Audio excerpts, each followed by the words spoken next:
Hello everyone. Good evening to all. Welcome you all in this session. Those who are watching, can you please confirm my audibility and visibility? Are they both perfect? Please confirm me so that I can start the session.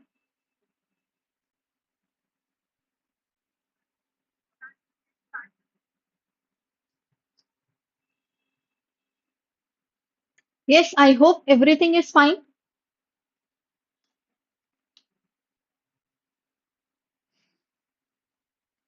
Okay. Yes, good evening, Harishji. Everything is fine. Sure. So let's start the session. Let's start the first class of our capsule batch, that is the demo class. So in today's session, we will be we will be starting module A, and we'll try to complete at least 3 units of module A. Okay, chalo. So this session will be a quick revision for all your concept now. So it is lecture first of demo class. And one more thing, that today this lecture is scheduled at 7 p.m. because on YouTube also this video is going, and on the paid classes also. But from tomorrow onwards, we will be having session in 7 a.m. in the morning. Okay. So total 7 lectures will be there of ABFM. Capsule batch, total 7 lectures will be there. So today is the first, and till 7 lectures uh, we will be completing the whole ABFM. So those who don't know about me, that my full name is Saloni Gupta, and I'm taking in English medium 2 papers, ABM, ABFM, and one elective paper that will be in bilingual, that is central banking. Clear? Now, and this for bilingual batch, you can follow Pradyuman sir's class, and for English medium batches, you can follow my classes. So let's start the session with the very first part, with the introduction session. No, not on YouTube session. On YouTube session, we will be doing its MCQs like we have done of ABM. Remember, in morning we were doing the capsule batches, and in evening we were solving the questions related to those topics. So the same, okay, same process we will be following for ABFM as well. Chal. Okay, timings will be 7 a.m. in the morning on paid classes and 7 p.m. in the evening on YouTube. This is for paid classes. Done? Yes, 7 p.m.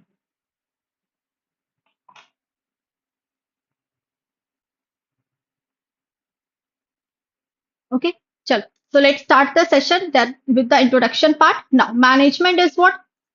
Like in your home also, okay, there is one manager in your home, like your mother, your wife, okay, your daughter. So she manages all the household chores, okay, even the kitchen, the bedroom, everything. So likewise in companies also we have a manager, and the manager who perform all the activities, okay, like planning, making decisions, organizing all the tasks, leading them, motivating them. So that process is known as what? Management. So management includes all the aspect of the things which are included in your company, be it planning till the last controlling. So we have total 5 functions of management: planning, organizing, staffing, directing, and controlling. So all the 5 functions of management are the crucial functions of management.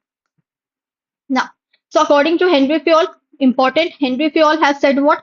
That to manage is to forecast. See, normal the function of management is planning, organizing, staffing, directing, and controlling. But Henry Fayol has given in some other name, like management. To manage is to what?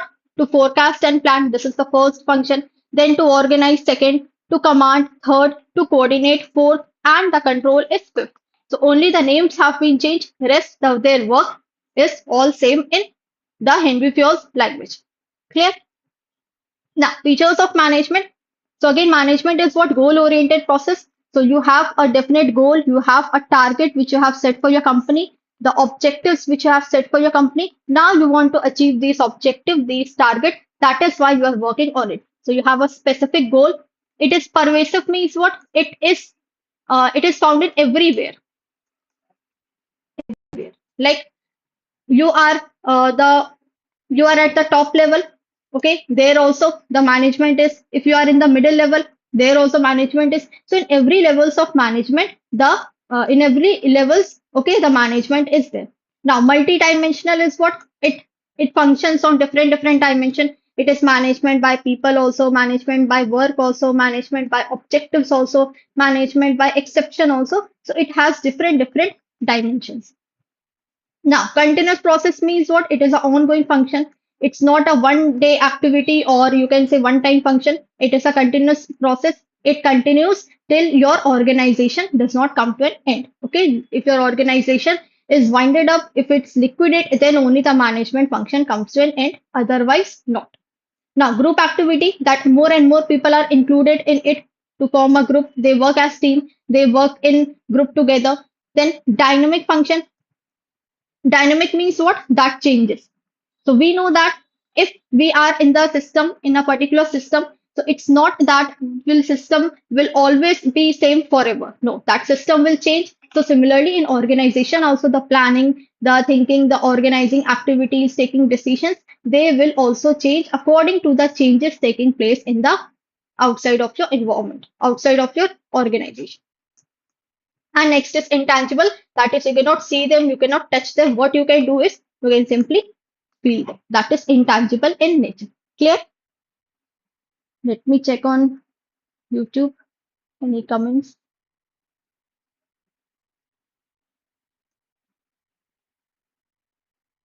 So meanwhile, if you are having any doubt, any queries, you can drop down your, you can put your queries in the comment section box.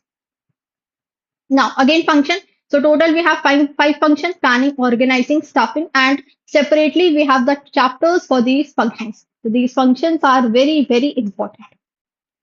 Now, management thought and approaches. So similarly, see in companies, okay, the company they adopt a different thought, different approaches. Like one company will adopt classical, so it's not always same that the other company will also adopt this classical and traditional approach. Might be other company will adopt the contingency management, or the next type of organization will adopt the system school of management. So management theories and approaches, they provide different perspective on organization structure. So every organization has different structure. They have different style. They have different decision making process. Now, so let's do one by one all these approaches. So first is classical or traditional school. See, I'm writing the keyword. What classical or traditional school says? It says that the this theory mainly focuses on the technical aspect of the organization. That in companies and organization, if one is using the technology, if they are using the modern technology in their output, okay, in their you can say the functioning in their day-to-day operation, then there will be effectiveness and efficiency. That is increasing efficiency. So what are the features? First is it should be integrated and centralized system, that there should be one central authority. And who is that central authority? The top management. Now, greater emphasis on production. That this leads to why, if you are using modern technology, so definitely you are using just for the sake of more and more production. So production, you are providing emphasis on production. Then if there is any kind of error, or okay, you need to solve that error, you need to rectify that error as soon as possible based on accounting model. Like if you are using one approach, so for rest of your you can say years, you have to use the same approach. Like if you are using for depreciation straight line method, then for next of the years you have to use straight line method. You cannot switch to some other method like WTV or different methods we have. So that is what based on accounting model. And yes, you have to give equal weightage to your employees and their work. And you have to assume that your employees' continuity means uh, you have to take such kind of decisions in your company so that your employees may retain in your company for a long period of time, so that their continuity should maintain. Clear? In classical or traditional school, any doubt? Now, moving next, that is neoclassical or behavioral. Now, from the behavioral, it is clear that this theory talks about the attitude of the people. This theory talks about the behavior of the people. Now, behavior means what? It focuses on motivation, the level of motivation. It also says that a different person gets motivated diversely. So be it me, be it you, every person has different level of motivation. I might get motivated from some other thing. You might get motivated from some other thing. So that is they have the motivation diversely. Now communication, this is present everywhere. Teamwork is essential that you have to work in group, and this thought has two different perspectives. One is making good relations, okay, developing rapport, and psychological perspective, that is the attitude, that is the perception. Done. Now, so for this we have different theories, motivational theories. The first is Maslow's hierarchy of need theory. Now, Maslow's hierarchy, see, the name of the contributors are also important. So Maslow's full name is Abraham Maslow. Abraham Maslow's hierarchy of need theory. Now, what does this Abraham Maslow says that he has said that the person's need is to be fulfilled with the stages.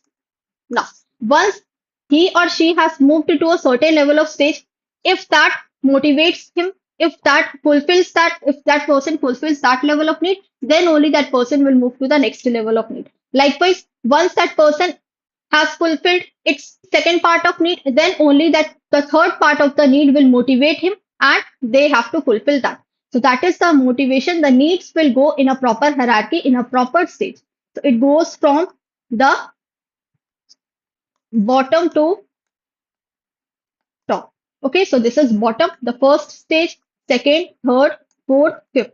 Now, first stage, what it says that the person has to fulfill its basic level of need. Now, what are the basic level of needs like food, water, shelter? These are the basic level of need. Once person has fulfilled this level of need, then the person will move towards the second level of need. Now, this level of need will motivate the person. Now, once this level of need is fulfilled, the safety need, second level of need is what? Safety, that is security. So in some books you will be seeing security, in some books you will be seeing safety. So both are same. Now in security, you will think that okay, now I have food, water, shelter. Now what I want? I want a good job. Okay, I want a financial security. You can say stable life. Once your this need is fulfilled, then you are motivated to reach to your third level of need. Now, third level of need, what it says that now you have a good job, you have a food also, you have a good home to live. Now you want your own social groups. Now you want your own family, your friends. Okay, that is the love and belonging needs. Once this level of need is fulfilled, now you're motivated to get esteem need. Esteem needs means what? This level of need says that now you want self-respect. Now you want more independent life. Okay, you don't want that other person should interfere in your life. You want acknowledgement from other. That is self-esteem. Once this need is fulfilled, now the last level of need is that is self-actualization. Now you want at that position where you can take decisions for other also. That is the decision making. To desire to accomplish everything that one can. That is fifth level of need, the last level of need. Clear? The Maslow's hierarchy need theory.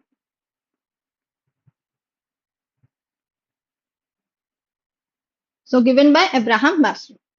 And this is in the shape of pyramid. It flows from bottom to top. Once the particular need is fulfilled, now that need will no longer motivate you. So now you have a good home, you have water, you have food, shelter to live. Now, do you want another same type of thing? No, you will move to the next level of need. So once your previous need is fulfilled, now they will no longer motivate you. Clear? So this is Maslow's hierarchy need theory. Now, second theory is what? The theory X and theory Y, given by Douglas McGregor. Now, theory X and theory Y, what it says that, like in our school also, we were having two types of student in school. The one who is very dumb student, who is very dormant student, who is very inactive student, who never comes to school, who never does his or her homework, or who always gets scolded by the teachers.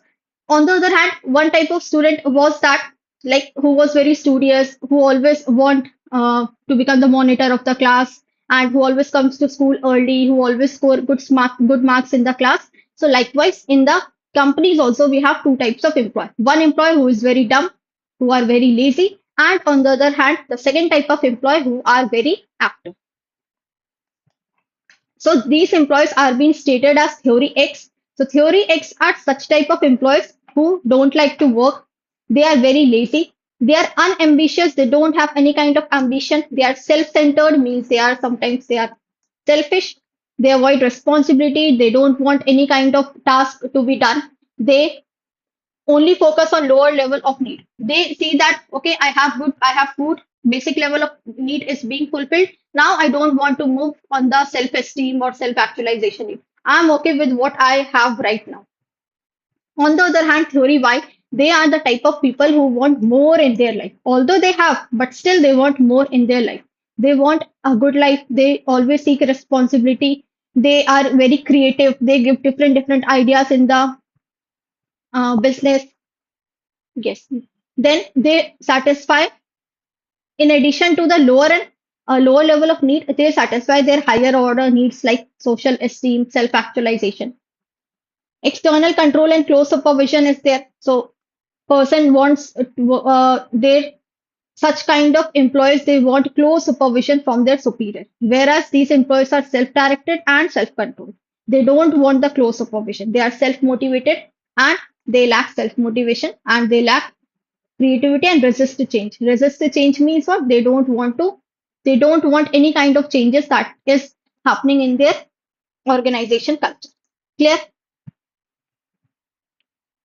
X and Y theory. So all the theories are very important. And Douglas McGregor has given this theory. Now, next theory is motivation and hygiene theory. So other name of motivation and hygiene theory is,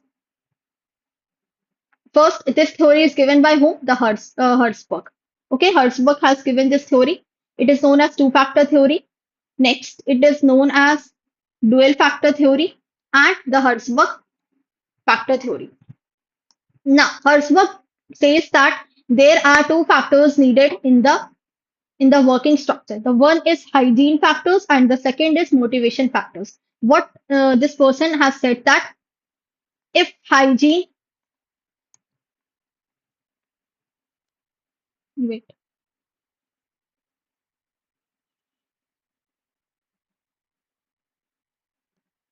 absence of,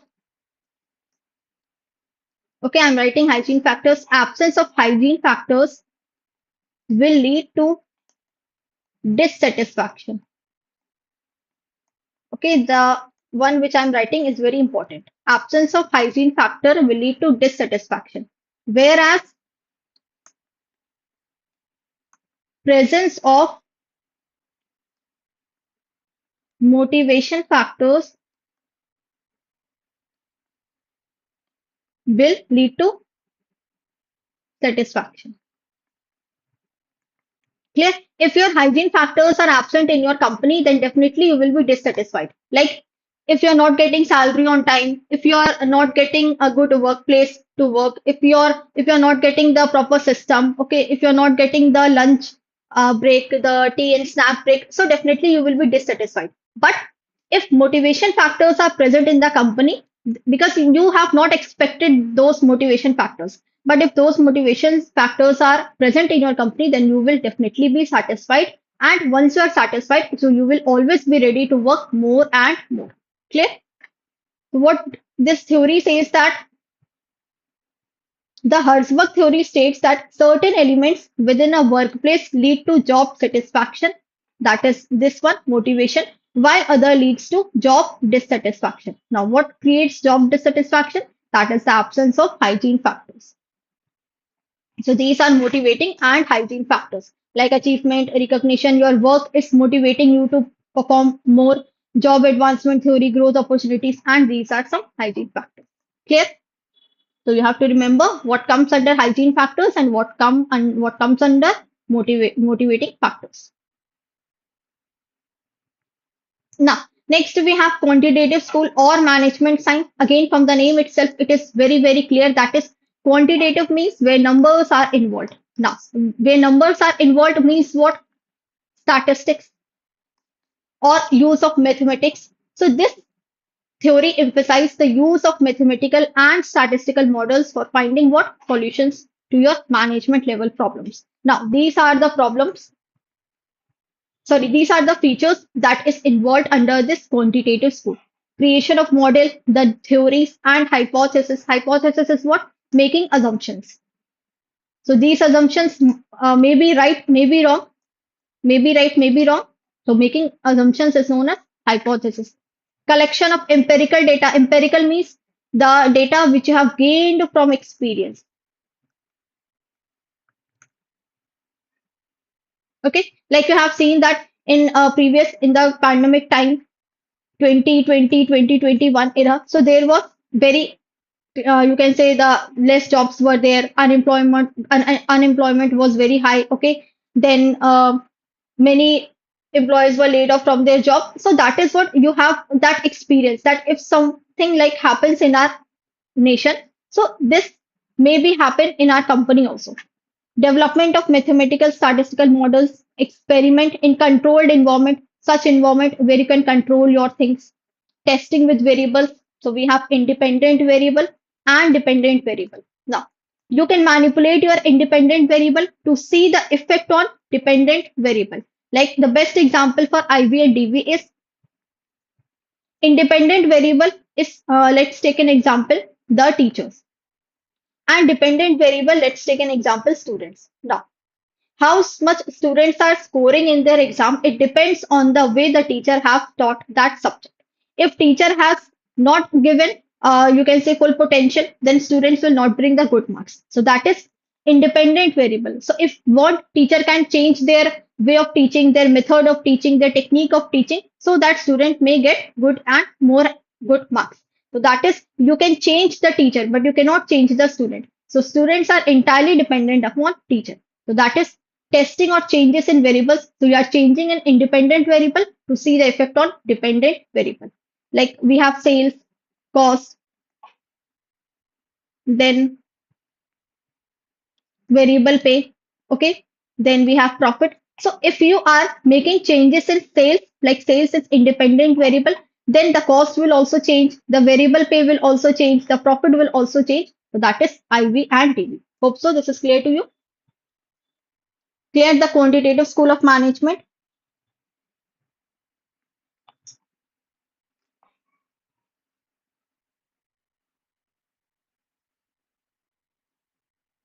Done. Now, next is that is the system school of management. This system school of management given by Daniel Cates, American psychologist, and Ludwig von, psychologist and biologist. Now, main objective was to understand what is the external environment and handling situation. So the system school of management talks about your PESTEL. PESTEL is what? Your external environment. Clear? Helps in interaction between organization and outside forces. So outside forces are those forces which are uncontrollable. You cannot control these forces. These are outside your control. And management being an open system because everything is open. We are directly related to the environment. So it is open for all. Then next is what? That is OU State University finding and University of Chicago finding. Now, research was conducted on these two universities. What type of research was conducted? To see the research on relation between the management, the task, and what is the organization structure. So that is consideration, leader behavior, and the structure in Ohio State University finding and in University of Chicago finding the relation behavior and the task oriented. Now, studies on the behavior of leaders were conducted when in the year 1950 by researchers of Ohio State University and Chicago University. Now, both of the researchers they have studied, and what they have researched is that everything was same in these two university, only the name was different. Now, here the name was that is the consideration leader behavior and here the relation oriented behavior means what should be the relation in the company. Okay, how one another will help, how they can support each other, how they can guide each other, how they have concern for people. Only the name was different. If you will see that in consideration, building good rapport, having good interpersonal relationship in Chicago finding, what were the result that is encourages social interaction. Again, social interaction means good relation. Mutual respect and trust empowers people. Initiating structure means the task that is with the task completion, and here also task oriented behavior defines structure, emphasizes on good planning. If your planning is good, definitely you will achieve your targets. You have to define your priorities for achieving your target, and has a reward for model for rewarding and punishing. That is, good job will reward it, bad job or worst job will be punished. Clear?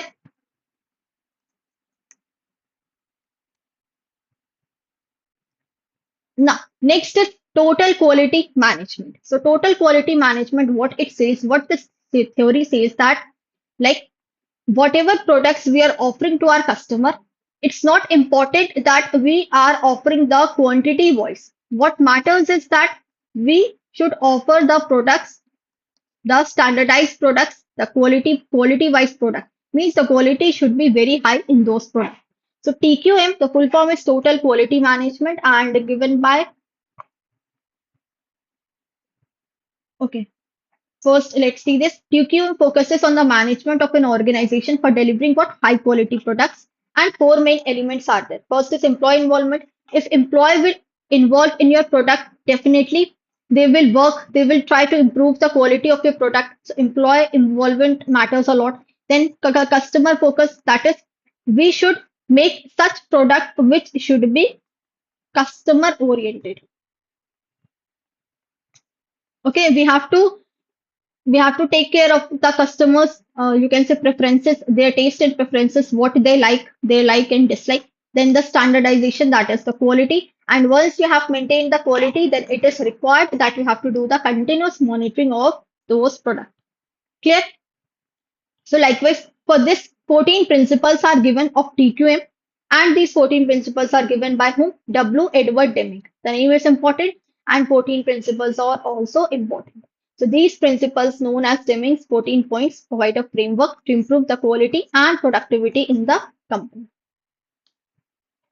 So these are the 14 principles. Although these are very, you can say lengthy in book, but I have written in one line so that you may understand easily. Now, create a constant purpose towards improvement means what? You have to always work on getting better, on improving your products, your services. Adopt new philosophy means that is, you have to use the modern methods, okay, using modern methods to improve your work. Stop depending on inspection. That is, don't wait for the inspection. That when the inspection will come, when the inspection time will come, then I will maintain the quality of the products. No, don't wait for that. Build quality into the process instead of fixing mistakes later. Stopping lowest bid system. That is, don't rely on the cheap product. Okay, don't rely on the cheap quality. Introduction of all-round development. So improve all part of your company, not only just specific area. Instituting on the job training, that is, train your employees, develop their skills, their knowledge, so that they can perform better. Instituting leadership, that there should be one person who should act as a leader in case when when anybody needs any kind of, you can say, like any requirement is there, so one person should be there, that person should act as a leader, they should provide the help and guidance. Drive out fear means you have to create such type of environment in your company. More and more people, they can share their ideas, their problems, their ideas. Breaking down barriers. So don't blame on each other. If it is a mistake, then it's a mistake of the whole company, not only two or three people. Eliminating exhortations means what? That is, you don't have to, like, don't just give slogans. Okay, don't say big things. Okay, try to prove it, try to show them. Eliminating arbitrary numerical targets, that is, don't fix the target that, after the end of this month I want 5,000 units to be manufactured. No, don't set the numerical targets. Give the time to workers so that they can also understand what the work is and they can work on that. Permitting pride of workmanship. So let people take pride in doing quality work. Let them feel proud on themselves. Encouraging education, learning new skills, improve to learn so that they can learn new skills. provide knowledge accordingly, and the transformation, that is everyone must take part to make last change happen. So transformation is the part of the organization. We cannot leave this behind. You have to go with this any day. Clear?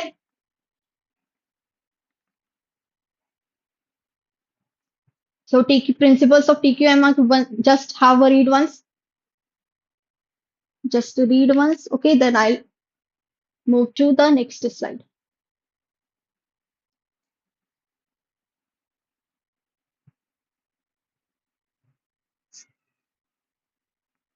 And those who are watching on the YouTube, I highly request you to, if you are new to the channel, you can subscribe the channel. Okay, at least subscribe the channel. And if you feel that videos are helpful to you, then you can like the video.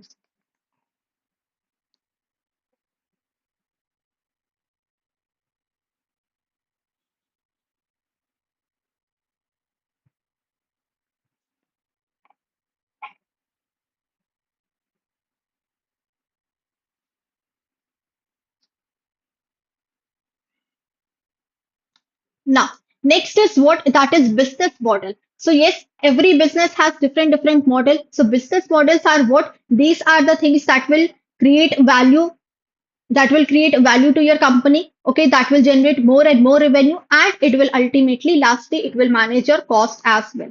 So management, a business model covers important operational characteristics. So we have different business models. Now, what does each business model says about you? That is, first is what? That is the solution providing, means if your business is a consulting business or providing consultation, so that is what your business is providing a solution to other business, that is consulting firm. Now second is profit pyramid model. Now profit pyramid model, what it says that first you have to start from the initially your products should be very cheap, then ultimately they will move to the expensive, like give customers low priced products first, then offer them costlier ones later.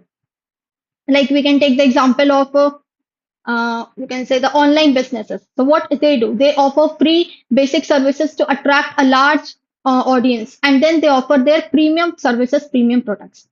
Like next is multi-component system model. So that is you have to sell one part very cheap, and you will earn from the rest of the part. Like the example is given over here is Gillette razors.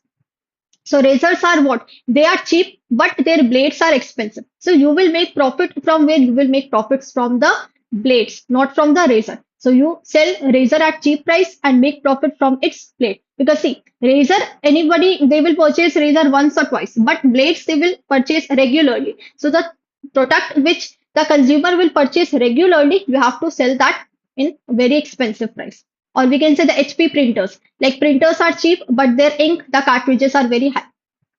Advertisement model is that provide the products free, okay, and start earning from the ads. They like offer free services, products, and make money through advertising. Clear? So this is what the advertisement model. Any doubt in these? Any doubt? Okay. Now, next is what that is.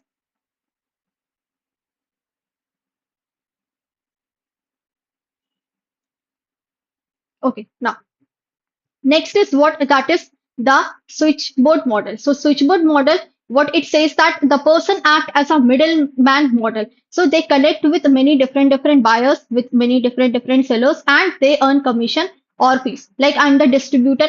Okay, I'm distributing you the products. I'm purchasing from the manufacturing, and I'm distributing you the products. So I'm acting as a middleman. So I will earn what the commission is, what my fee. Like um, Amazon or the Flipkart, Myntra. So what are they? They are just like the switchboard model. Then time model, what it says, earn profits by launching new product before others. So before others are launching, you launch your products. Like companies, they invest in R&D, research and development. So be the first. That is what the time model says. So don't wait for others that when they will launch, then after that I will launch. No. If you have made your product initially, then launch your product. Efficiency model says that the cost should be very low, but the You are reaching to more and more people. Like use standard products and cost cutting to offer low priced products to the masses, like the company Walmart, or you can say the Dell company. So their products are standard products and they are reaching to number of masses, okay, to in abundance. Blockbuster product is what, like you can say a very limited sort of product. Like over here it is written the pharma, okay, and film industry. So they focus on a few highly profitable products with the exclusive rights, or you can say the star appealing authority should be there.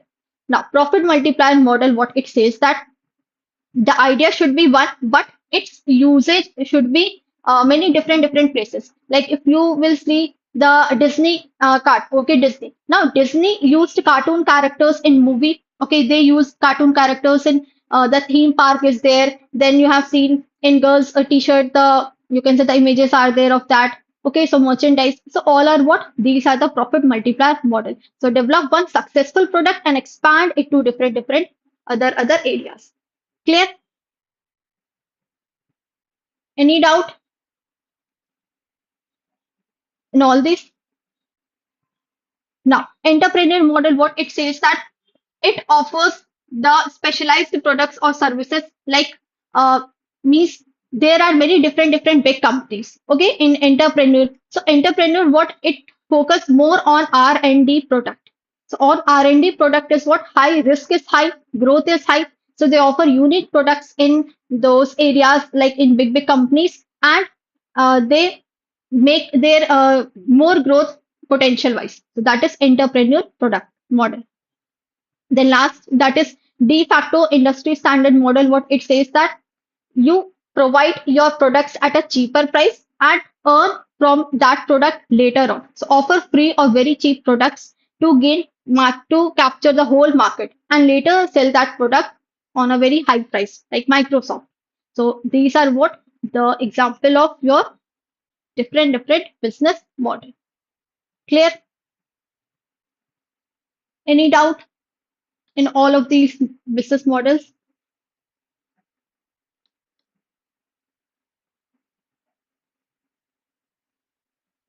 Clear?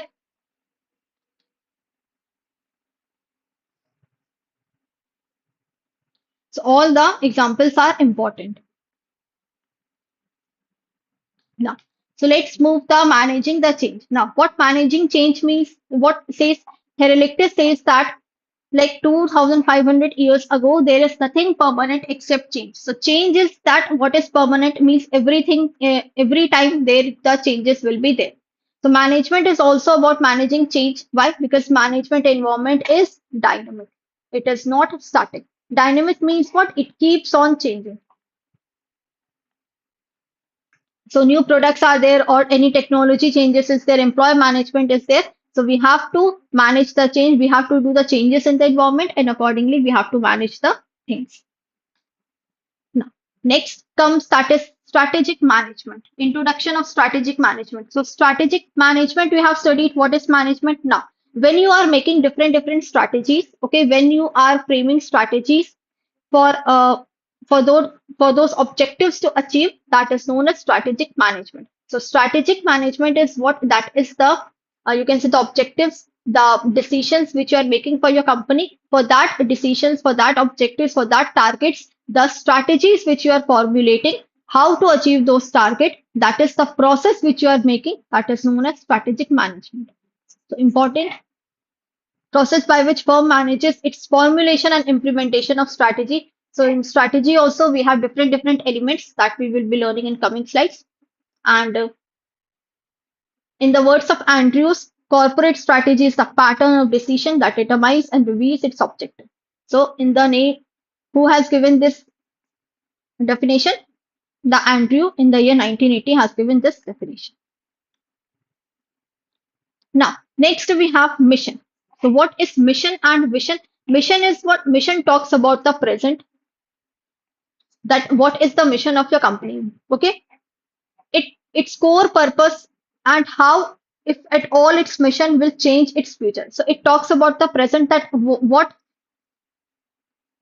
is, how is, who is leading this company, It talks about the present, whereas vision talks about the future.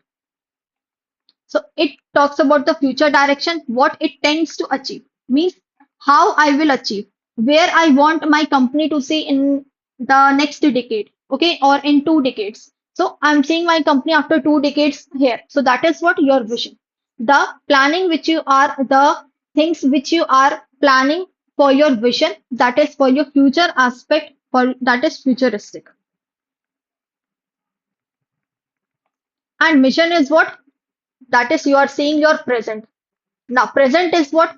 The monthly target is what? The weekly target is what? The annually objective is what? That is what? That is about the mission. Now, clientele is what? The clients, okay? Potential clients that are and will remain outside the scope. So, clientele thereby is me now and those in the future. Strategic management refer to clients in client management, which is in the processing. Clientele, it refers to what? The outsiders. Why? Because you have your clients. Clients are what? Sometimes these clients will become your stakeholders. So these are those elements of your company which will help your company, but they will help from the back door. Okay, so why? Because they are the outsiders. Now, the resources which you want in your company, and how you will going to procure such resources. Okay, how you will distribute those resources, what value they will create in your company in the future. So that is the resources and competences that create value for its clientele. Clientele means for its client. Now, present and future, that is you have to see your present also, and what your future says about your business. That is, if you are using any resources in the present, you have to think of the future generation also. You have to use your resources in such a way, in such optimal way that those should be left for your future generation as well. Future generation as well. That is, it should be sustainable. Okay.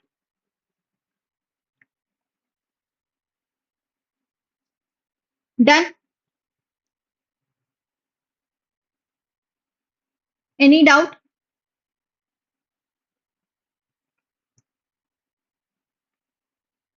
Clear? So in this vision and mission statement is very, very important. So it talks about present and it talks about future. So mission, quick recap of mission and vision.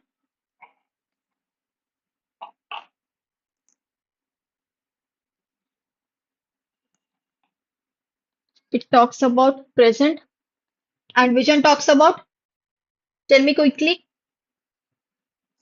vision talks about,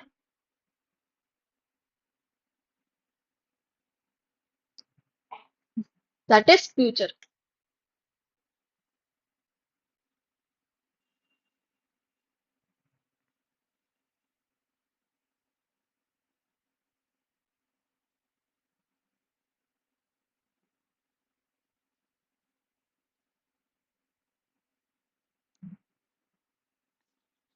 It focuses on current aspect, it focuses on futuristic aspect.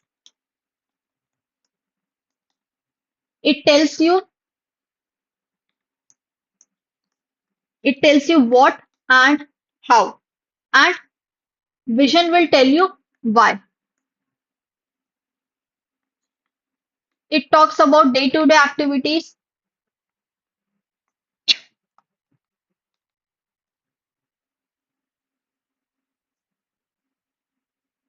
and it seeks to work on larger scale. That is for future. They are more concrete and practical, and they are, you can say, aspirational. Its scope is narrow, its scope is broader. Clear? So these are the few differences between mission and vision statement. Write it down or take the screenshot.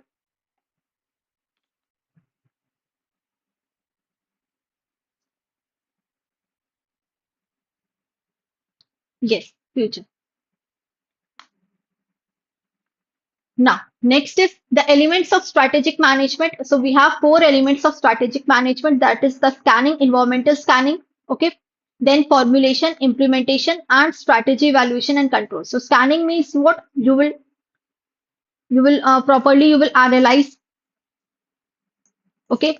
You will scan the environment, the its you can say external factors, its internal factors. After scanning, after doing the proper analyze, after doing the proper assessment, then you will what? You will formulate your strategy. You will make your strategy.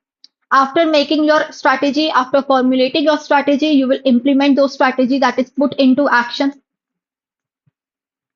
Once you have put your strategy into action, then you will at last you will what? You will control and you will do the monitoring. That the strategies which you have formulated for achieving the objectives in your company, are they working good or not? Are they working in the proper manner which you have thought or not? That is all about the four elements of strategic management. Now, the vision and mission statement is very important. So at least go through this one, the bank one, okay, PNB and SBI. The vision and PNB, this one. Now, pestle is what? This is all about the external factors.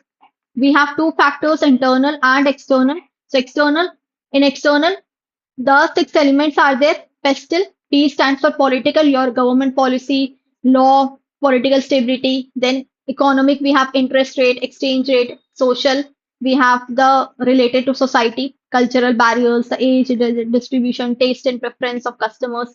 Technological, related to technology, R&D, technological incentives. Legal is again related to law, so all type of law. And environment is sometimes it is known as ecological also. So whether climate change policies, so these will come under environmental. So these are all external factors and you cannot control them. Remember, these are uncontrollable. Clear? So we have done our first unit, that is basics of management. Now let's start with planning. Okay. Now once you have managed, once you have done the basic requirements, now the first function of the management comes what? Planning. Okay. What is planning? Planning is deciding in advance what to do, when to do, how to do, for whom to do. So this is what planning is, a process of deciding in advance what to do, how to do, when to do, who should do it, and what is the basic reason behind this plan. So it is a course of action to achieve your organizational goals. It sets out objective, it defines the method, and again it is what? It is a rational approach. Why a rational approach? Because the person who will make the strategies, who will formulate the strategies, who will plan, they have to think with a rational mind, with open mind, okay, without any stress, without any problem. With a rational mind, they have to think, they have to make plans, they have to make strategies for their objectives, achieving pre-selected objectives. Okay, so this is the basic definition of planning. Now, what are the steps in planning? So again, we have different steps in planning. So opportunity analysis is there. Now, opportunity analysis, what it says that first you have to see what opportunities you are getting. Like you have made let's take an example again. You have to produce like 10,000 units of goods. Now for that units of goods, you have to see, you have to analyze, okay, what opportunities you are getting. So you have to identify and analyze opportunities in the external as well as your internal environment. So recognizing all the areas for improvement, for growth or innovation. And then you will help in setting a direction for plan. After that, objective establishment is that, so you have to define the objectives clearly. Your objective should be what? It should be SMART. That is specific, measurable, achievable, relevant, and time bound. So that is should be SMART, clearly defining goals and objectives. Then provide focus and purpose for planning your activities. Once you have established your objectives, then you have to develop the premises. Now, can anybody tell me what are premises? Anyone?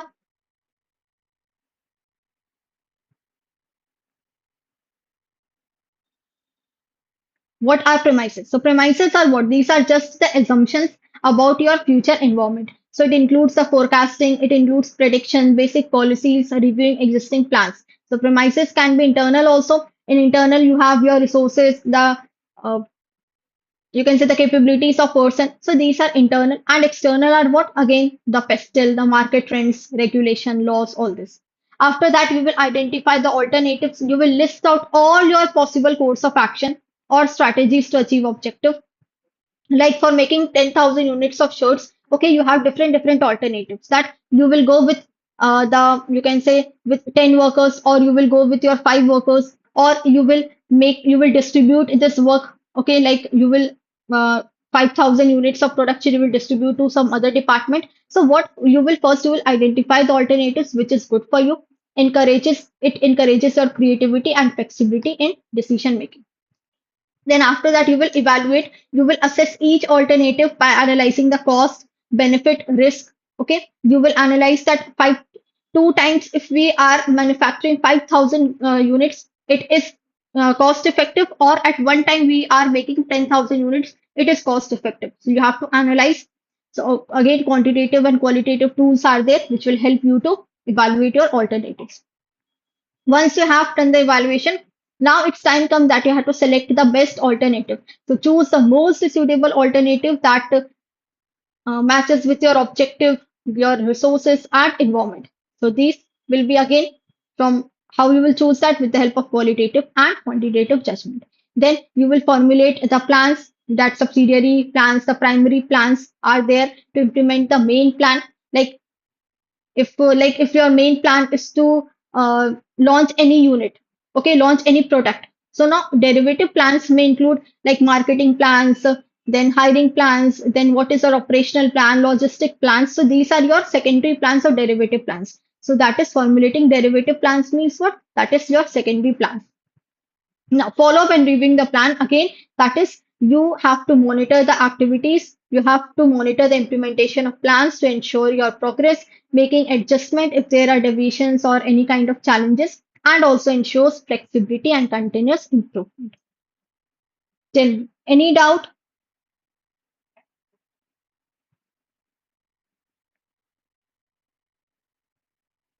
Clear?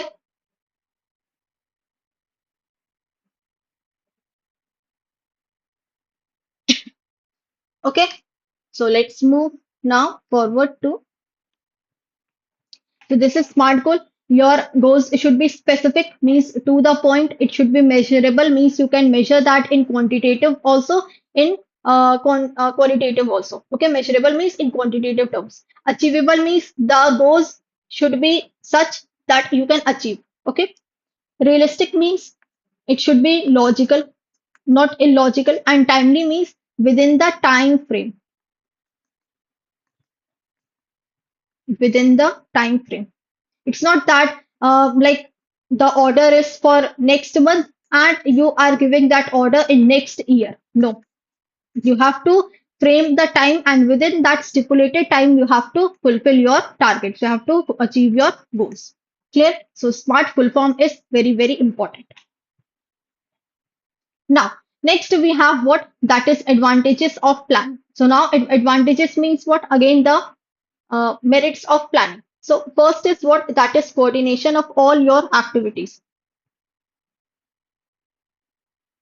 Coordination of various activities. Okay. So planning helps all the, you can say all the organization, all the departments. Okay. Like in your bank also, you have loan department, you have accounts department, you have customer service department. So it planning will help all the departments work in the sync for smooth operations. Okay. Then you have to use your resources optimally. So, like you have to avoid the overstaffing in your bank or understaffing so that you can save your time and money. So, whatever resources you have been provided, you have to utilize them optimally. Then, accordingly, that responsibilities will be there. So, when the proper targets which have been set for your company, so you have to achieve those targets so that you can feel motivated. Clear? That is inspiration, responsibilities. Then empower development. Proper development should be there, development of each and every person. It's not that you are working in the company and that the development of only company is there. No, your development should also be there. Adaptability, that we know that the environment is dynamic, everything changes very quickly, so you have to be adaptable for each and every circumstances that are coming into your way. So you have to adapt like in COVID. So the bank has to adopt the digitization. So they have to adopt the new you can say the technical aspect, okay, like market rate changes, bank they have to adjust their loan and deposit plans quickly due to proper plan. Reduces uncertainties. Like so, planning helps bank prepare for you can say risk like economic slowdown is there by having backup plans. Then you have to focus on objectives.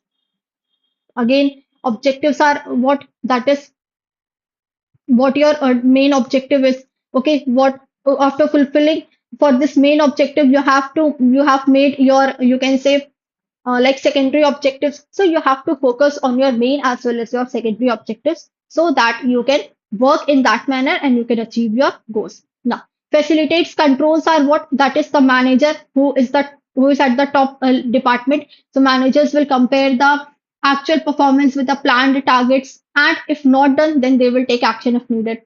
Encourages creativity. So planning will encourage the departments to work for new services, to offer new services to their customers. Like they will encourage bank to launch new services like digital banking apps and for customer care services. And then it will help in anticipating problems and cope with change. So if customer like if anything changes are taking place in the environment, okay, in the banking, so they have to anticipate that problem. Like the COVID was the problem, so they have to anticipate that yes, this problem might occur in our country also, and accordingly they have to make the changes in their department. Works with controlling. Again, controlling means what? You have planned your activity, you have a good strategy, but once you have put all the things into action, then it's high time that you have to monitor those activities, you have to control those activities. Accomplishing economies, that is the internal and external economies. Then planning gives upper hand to the managers. So what upper hand to the managers? That there should be one top manager in the every company. Like in your bank also there is one head of the department, okay, the you can say the CEO. So they will give what? They will plan ahead. They can handle the customer rush better than others.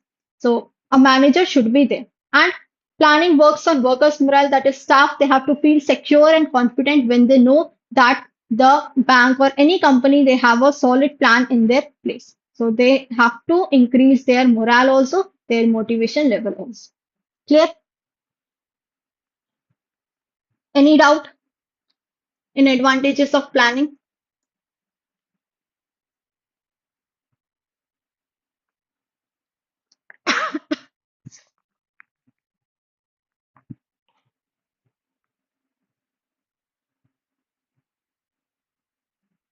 Now, next we have disadvantages of planning. Now, what are disadvantages of planning? That is photos activity. Now, photos activity, what it says like suppose you are busy in making the plans for your organization, you are busy so in so much that you will forget your daily operations,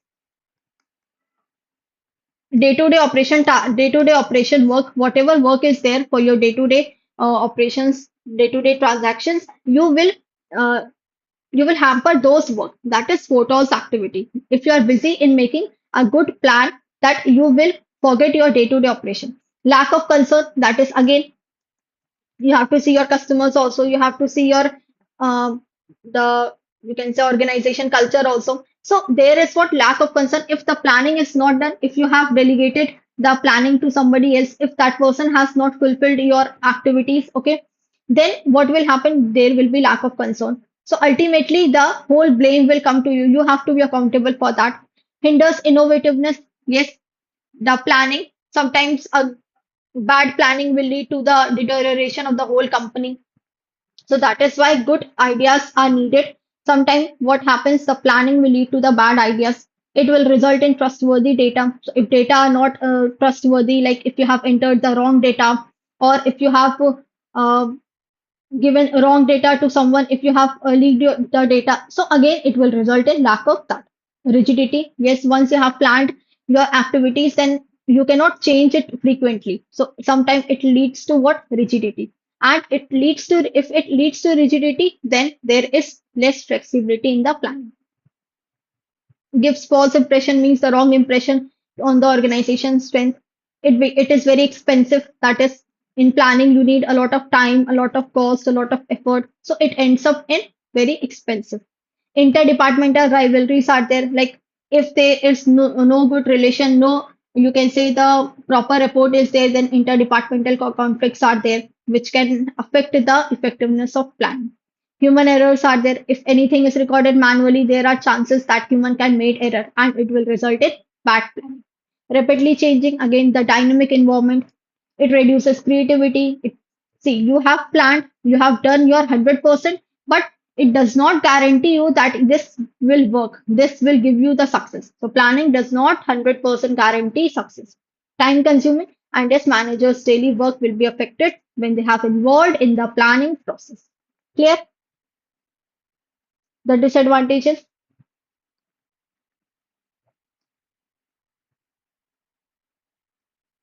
Now, next topic is management by objective. Now, management by objective MBO, what it says that together the manager plus employees, they have to work together. They have to make decisions on the on any matter, on any subject matter. They together have to take decisions on that. So MBO was framed by Peter F. Drucker, in which book? In his first appeared book, The Practice of Management, in which year? 1954.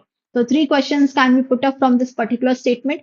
MBO is what? That aims to improve performance of an organization, clearly defining objectives that are agreed by both management and employees. So both have to take the decisions together. So that is management and employees. So management will have to include their employees in taking the important decisions for the company towards the organization. Now, what are the components of planning? Let's go through this. Okay, once objectives means what? What are your goals? What are your targets? The objective. The policies is defined by whom? Defined by the organization. Every organization have their own policies, and those policies are to be, you can say, accepted by everyone. Proper rules will be there. What methods you are using in planning, the quantitative methods you are using, the qualitative methods you are using, okay, the you can using high order thinking skills method. So what are the methods or what are the programs you're using in planning? So we have different methods also. We have like motion study method also. Then we have differential piece wage system method. So you don't have to go very deep, just the methods. Then find budget. That what is your budget? So for every separate department, there must be one budget. Like for finance department, what budget is there? Marketing department, product department. So every department has their budget. Time schedule, in what time this particular goal will be achieved, that is the time bound. The core values, the mission and vision, what are the values that you will provide to your company. The SWOT analysis. SWOT is what? Strength, wait, I'm writing over here. Strength, weakness, opportunities,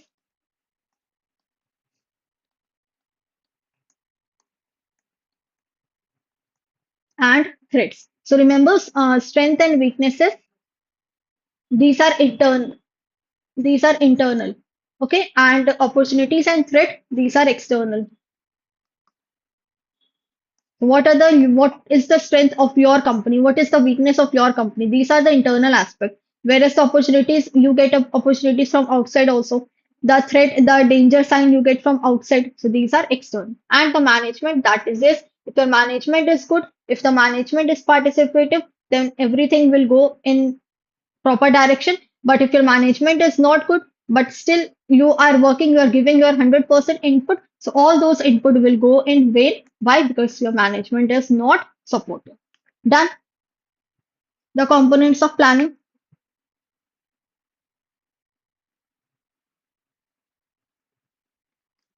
Now, next we have what is the environmental analysis. So environmental analysis means analyzing the environment. Analyzing the environment means what? Analyzing the outside factors of the environment. Outside plus inside factors of the environment. So that is both external and internal. So internal, inside in factors, and external is the outside factors. Now it categorizes all this. So we have Okay, I guess I have.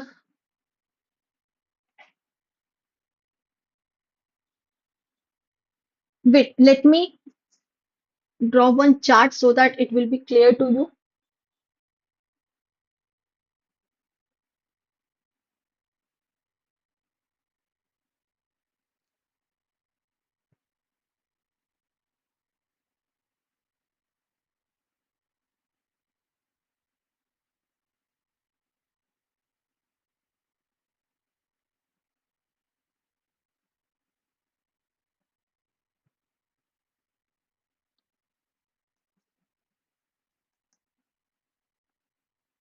Now, business environment has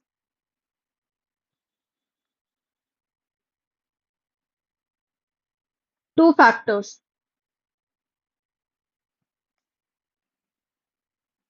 One is internal factors and one is external factors.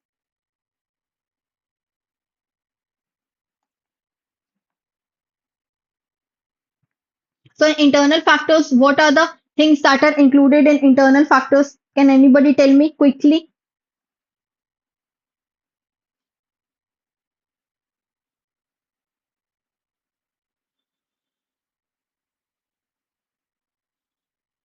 What are the things that are included in internal factors? These the internal factors are what? These are controllable. Whereas external factors are those factors which are uncontrollable. Now, wait, let me. In internal factors, what is there? The vision and mission statement. Vision and mission statement. Okay, then you have your human resource, you have physical resource, financial resource, then the objectives of the company,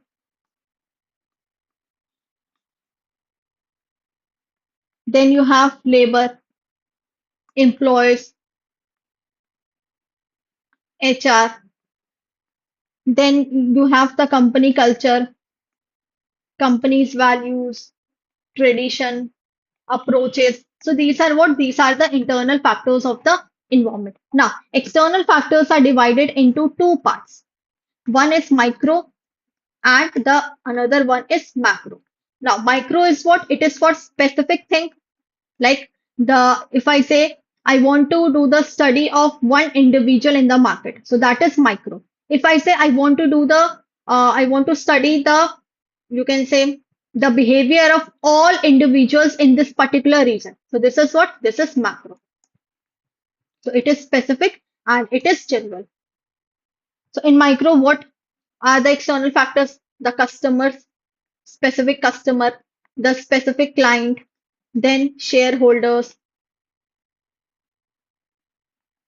then we can write say the stakeholders,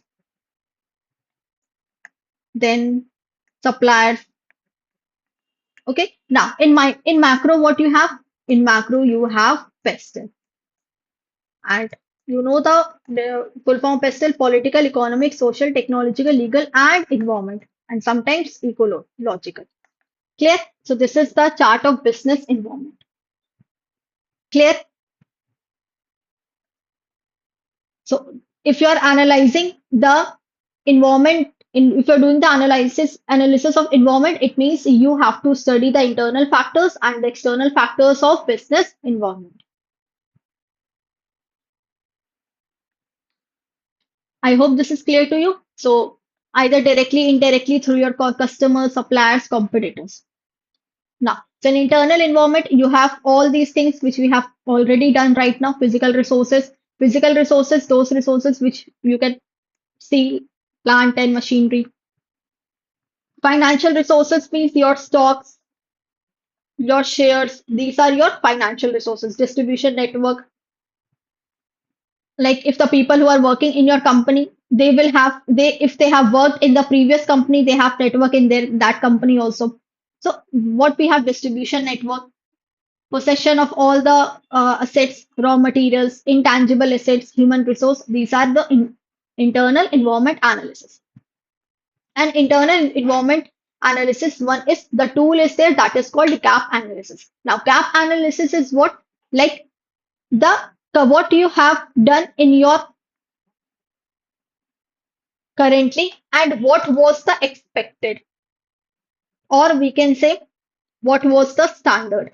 Like currently the target, the monthly target was that you have to sold 100 credit cards to your customers. This was the target. But after the end of the month you have sold only 75 credit cards to your customers. So this is the work which you have done right now, your current performance, and the 100 cc was what this was your expected performance or your standard performance. Okay, standard means we can say the benchmark also. Now the difference between these two is what? That is the 25 cc is what? Your gap analysis. So examination and assessment of your current performance for the purpose of identifying differences between your current state and where you would like to be. So where you would like to be, you would like to pull the 100. This was your target, but you have actually done how much? 75. So this is what the difference between these two is what? Your gap analysis. Clear? Like answer questions like where are we now? Where would we like to be? And how can we go there?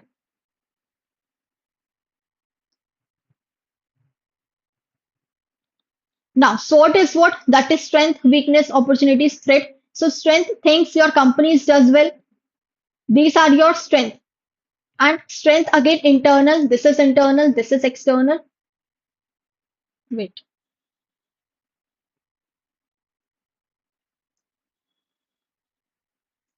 This is internal, this is internal, this is external, and this is external. So things your company does well, that is your strength. If your company have good people, if you're having good people in your company, it means that is the strength of your company.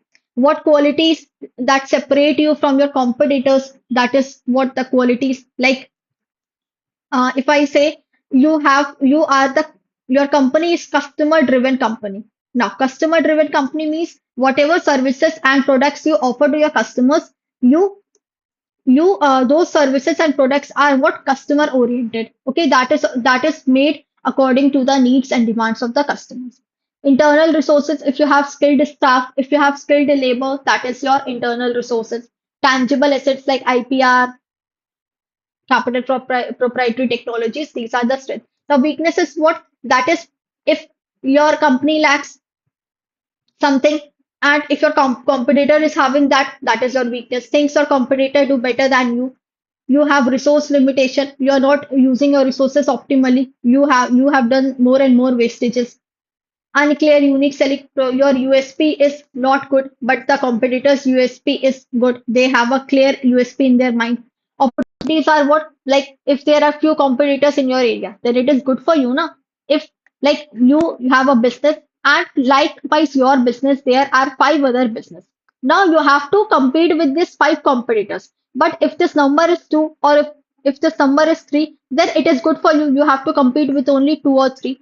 So if there are few competitors, that is a good opportunity for you. You can sell more and more products. You can increase the you can say quality in your product.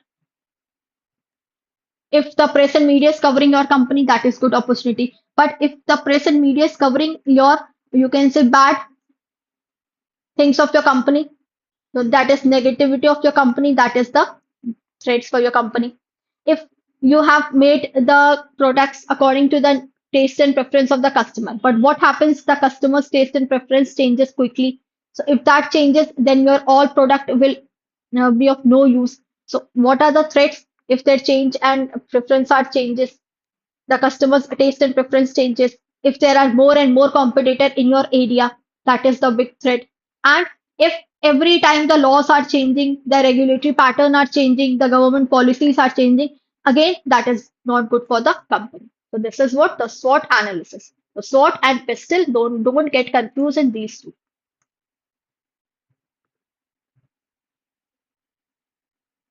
Clear? Now, next is what? That is contingency planning. What is contingency planning? Contingency planning. Contingent means what? Contingent means things which may happen, may or may not happen. You're not 100% sure. These may happen, these may not happen. Like if I say that tomorrow, okay, suppose I'm living in Patna. So if I say that tomorrow in Patna, the rain will happen. So the rain will happen. So I'm not sure. It may happen, it may not happen. So that is what that is contingent. So if you're contingent and if you're making plans for this, that if you will think that yes, tomorrow there will be heavy rain in Patna. So likewise, I will be prepared for that. Okay, I will do my work before the rain happens, or I will not go outside that time. So that is the plans which I am making. That is known as contingency planning or plan B. So likewise in companies also, they make what? They make their plans, they make their backup plans. Like if one plan will not work, they will move to the next plan, they will move to the next plan. So it is the management tool that helps organization prepare for potential emergencies. They have to prepare themselves in advance by developing plans in advance. So it is also known as alternate planning or plan B. So because they always work as an alternative course of action if things don't go as planned. If their first plan, second plan will not work, they will go with the third plan. Clear? Any doubt in contingency planning? Now, so contingency planning is what? It begins with identification of both beneficial and unfavorable events. See, you don't know that what will happen in the coming scenario, but you have made your plan B. So this plan would be beneficial also. This plan would be unfavorable also. Now, what it includes different factors. Now, let's see those factors. First is specifying trigger points. Now, specifying trigger points means what? It basically means that deciding what signs or what signals will tell you that something is going wrong or a change is needed. Like if I say that if sales will drop by more than 10% in a month. So this is what? This is a trigger point for you. You don't know that sales will drop or not. But if I say that the chances are high that the sales will drop by more than 10% in a month. So that is what? A trigger point. Estimating when contingent events are likely to occur. So here you what you have to do, you try to guess when possible outcomes or opportunities might happen. So like a company, they will expect a competitor to launch a product in the next 6 months. So that is what? That is the contingent. So you will also prepare accordingly yourself. Then what impact is there of each contingent event? So it basically tells that you have to understand how much each event will affect your plans or business. Then you have to estimate the potential benefit. You have to measure how good or bad each event will be. It will help you or it will cause any kind of loss. Like if the price of any product suddenly goes down, or if there is sudden drop in raw material prices. So it could be benefit also, but again it could create a disaster. If a natural disaster is there, then it could be harmful for you also. Developing alternate plans, the backup plans, what you will do if something goes wrong or if the unexpected things happen, then you have to make another plan. Like you know that the prices of raw materials are going high. So before going high, you will purchase raw material. So that is what? That is your backup plan. And being sure that the contingency plans are compatible. So again, you have to make sure your backup plan fits with your overall business goals and that you can afford it. So you should not plan to build a second backup plan if you don't have that budget. So you should know what is your budget, what is your the actual amount which you have made for this plan, and accordingly you have to work on it. Clear?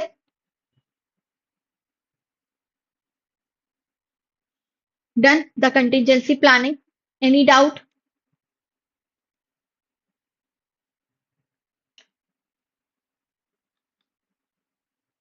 Now, next we have that is forecasting and the types. So again, okay, then we'll start with organizing. So today I think we can complete organizing also.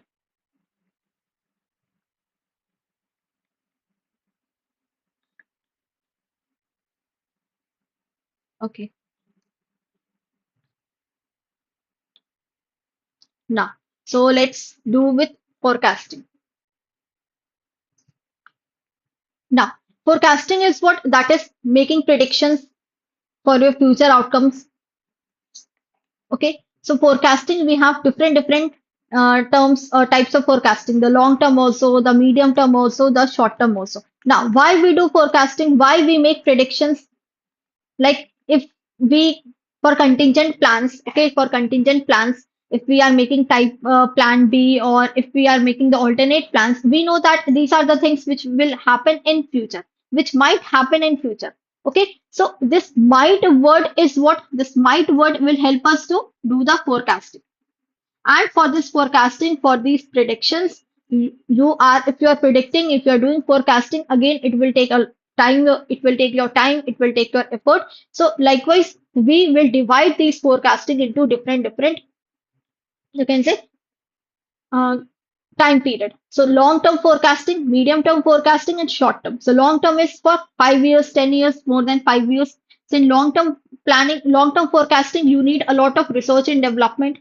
Okay, if you are doing the uh, predictions for high level work, then R&D is required.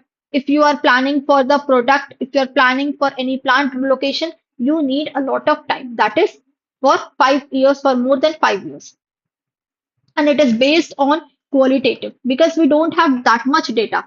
For if you are predicting for 5 years, 10 years, 15 years, you need a lot of data, and we cannot just make the predictions on the data. We can predict the data for 1 year, for 2 years, but we cannot predict for such a long period of time. That is why over here the quantitative method is not used. That is, the qualitative method is more suitable.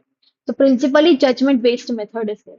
In medium term, what happens, both qualitative as well as quantitative data is used. It is 1 season to 2 years, mixture of quantitative and judgment means what? That is qualitative. And short term means that is less than 1 year. So less than 1 year, the quantitative methods are there. Okay, the statistical tools are there. The different assumptions you will make, the hypothesis you will make, you will do the scenario analysis, you will do the simulation analysis with the help of quantitative method. So that is what your short term forecasting is. Now, quickly, let's do merit and demerits. So, merit is what? Again, if you will do long-term forecasting, so that is what you are managing your assets. Long-term forecasting means what? Uh, like for 10 years, for 5 years, if you are making predictions for your company, you are improving your asset, your core product. Systematic leveraging and deleveraging, that is, you will check that would you need more debt in your company, or would you need less debt in your company. Earnings will, through the maintenance of cash reserves. So earnings, you will do the earnings from your cash reserves. You will maintain your cash reserves, the internal, with the help of internal accruals. And you have to evaluate, you have to do the evaluation of variances, because for 5 years, 10 years, there will be, you have to monitor all the activities, and in monitoring, there will be variances. So you have to do the evaluation of variances, and accordingly, you have to monitor their performance. These are what merits, and demerits is what? That for long term forecasting, sometimes it becomes unpredictable nature of the economy. Economy changes, economy dynamicist of economy is very high. So there will be unpredictable forecasting will be there. Forecasting done for such long years, it will increase the risk in your business. Deficiency will be there. Every day there are new technologies are coming, so you cannot cope up with those long technologies. And limits imposed by silent data on Excel. That is, sometimes the Excel, if interpreted wrong, if given wrong data, the Excel will also give you the silent data, means the wrong data. Clear? Any doubt? Tell me. Any doubt in merits and demerits of long-term forecasting?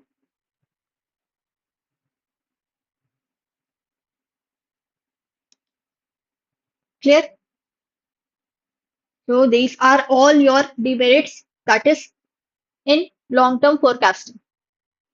So like if wrong results are there, okay, unnoticed data are there, missing information is there, so all will come under your silent data in Excel. Now, let's move to the next, that is short-term forecasting. Now, short-term forecasting, again, if you are doing short-term forecasting, then there will be less time, less money required. You can easily analyze your current state because you are doing the prediction just for 1 year or less than 1 year. So you can easily analyze your what is the current state, what is the current market, you can say state. In order to take preventive action, performance scenario analysis is conducted. So we have in scenario, you have three phases to do this forecasting: good scenario, worst scenario, and the normal scenario. Now, what is next? Next is that is the demerit. Again, technology is very high because see, if you are required less amount of money, but if you are using technology, so again in technology you have to give more and more amount of money. So that is the cost will be very high in technology. So why? Because technology is expensive and decisions can be late owing to limited collaboration. Now, what does this statement means that decisions can be late? See, this means that when people or departments, when they don't work properly, so it will take more time to come to the actual conclusion, to come to the, you can say, to take any kind of actual decision. So people, they will not share the important information on time, or if the team is not giving you the correct information, there are delays in meetings or approval, so there will be decisions can be late.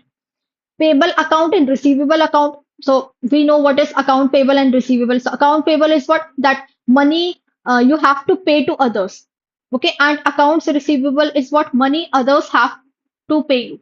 So like it, if you bought raw material from any supplier, but you haven't paid yet. So that bill is what accounts payable. And you sold your product to a customer and they will pay you after after 10 days, 30 days, 40 days. So that will be included in where accounts receivable. So these are all the merits and demerits. Clear? Okay. Short-term forecasting. Now, various conditions for decision making are three conditions are there: certainty, risk, and uncertainty. Now, certainty means if you are 100% sure that this will happen, you decision maker knows that this particular thing will going to happen in our company. So that is the certainty.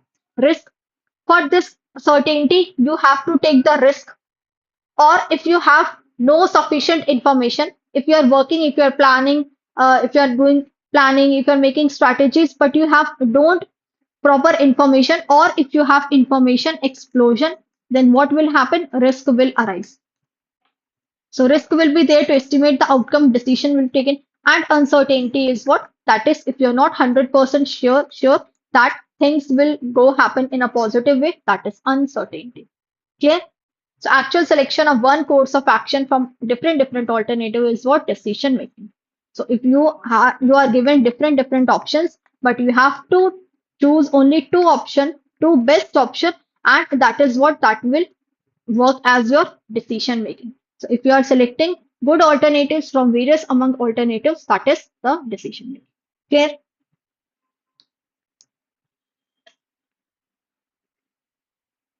Done?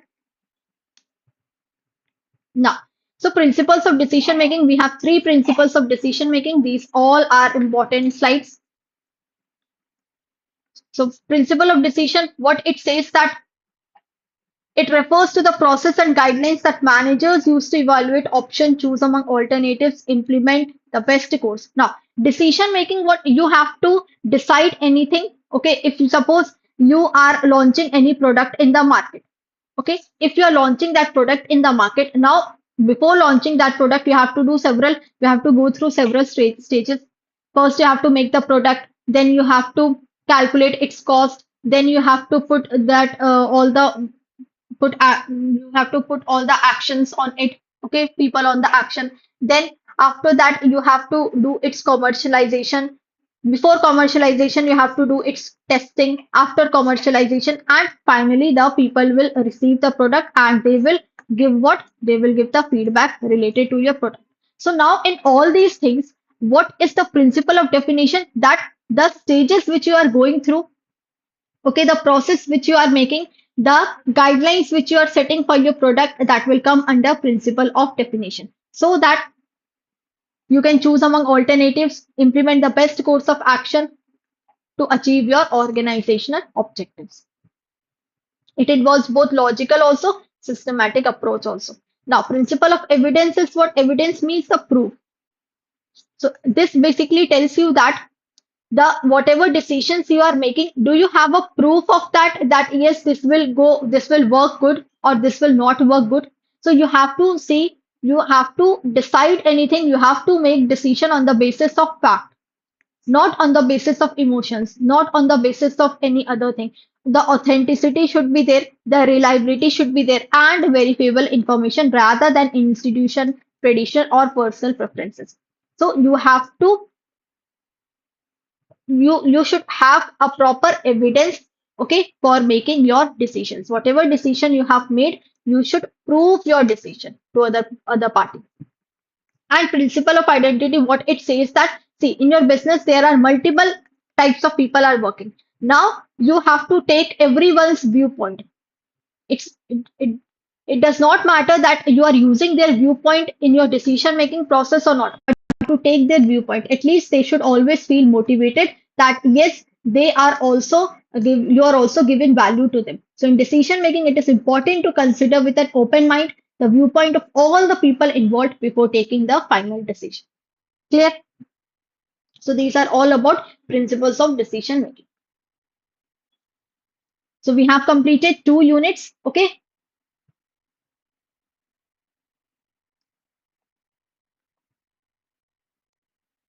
So let's have a break for 2 minutes and then we'll restart with organizing. Clear? So how much is the time right now? It's 8:33. So let's start at 8:35.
Okay, so should I continue now?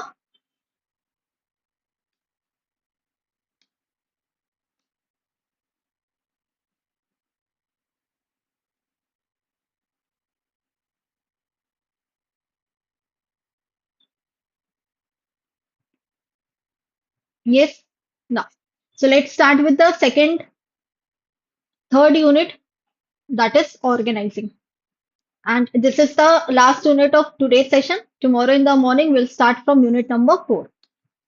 Now, what is organizing? Once you have planned your activities, okay, once you have decided that what are the things you will consider before achieving achieving the goals of your organization, now you need to organize your activities to your employees. Okay, that is assigning tasks, grouping them, grouping them in different departments, like the all the product related work you will shift to product department, then marketing department, then operational department. So likewise you will make separate departments for each of them. So once the plan has been created, now manager can begin to organize. Organizing involves what? Assigning tasks, grouping tasks into departments, delegating authority. Delegating means shifting authority and allocating resources across the organization. So it is a management function that allows after planning. So after planning, organizing is there, and that is without planning, organizing will not work. Why? Because once you have planned the activities, now it's time that you have to implement those planning work. So how you will implement after organizing the activities to your employees. So these are the process of organizing. The four steps are given. First is you will identify and divide the work. You will identify that which person will do which kind of work. Accordingly, you will assign the task to them. Then you will do the division of work. That is, if a big part is there, you will divide that whole work into small, simpler units, and then you will assign that work to your individuals. Then second is you will do departmentalization. That is similar type of activities you will keep in one group. Next similar type of activities you will keep in another group. That is departmentalization, making departments with similar activities.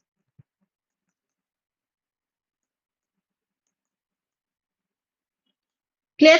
Now, step three is what? That is assignment of duties. After that, you will assign duties that who is best suited to perform that work. And at last, you will establish reporting relationship. That is a proper scalar chain, a hierarchy is there that who will report to whom. Okay? Who will report to whom and whom you have to report. That is establishing reporting relationship. Clear? So these are the process of organizing. Very important. Process, or you can say steps of organizing. Clear?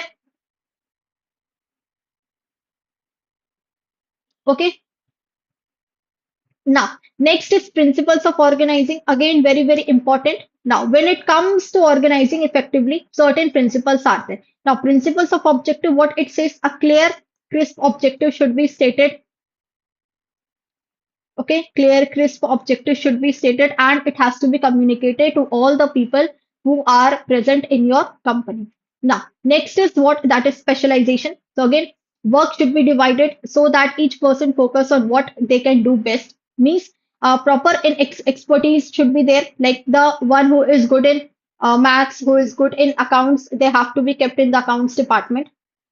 Next, coordination is there. So activities of all different departments should be properly connected and they should be harmonized so that everyone should work in a team. Authority is there means that is one person should have the authority, that is who is at the top level, means the managers. So managers should have the right to give orders and expect them to be followed the same. responsibility. So every person must be responsible for their task, for their duties, what they have to perform. Span of control, what it says that span of control, it says that a manager should have a manageable number of people reporting to them for effective supervision. Like if one people is there, okay, and under that person, if 4 or 5 people are working, it means that particular person has to manage 5 other persons. Like if I say this is the manager, now under this manager, 4 person are working. Let's take an example: A1, A2, A3, A4. Now, under this A4,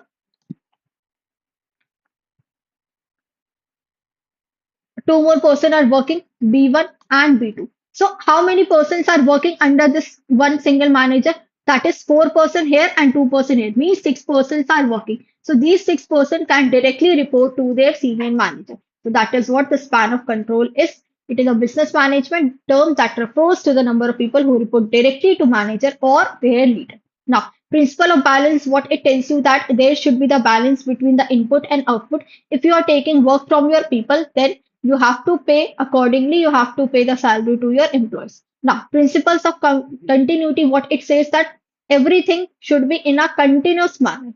Like it's not that you are taking the help of your employees, okay, or you are working, you are providing incentives to your employees, you can say 2 months later or 3 months later. So that it should not be happen. That is principles of continuity. Clear? Now, then we have principles of unity of direction. That is, every person should move in the same direction. If the goal is in the right side of your direction, then you don't have to move in the left side of your direction. That is, all the person should move in the same direction to achieve their objectives. Now, unity of command is that is one person should receive order from only one superior. Person should receive orders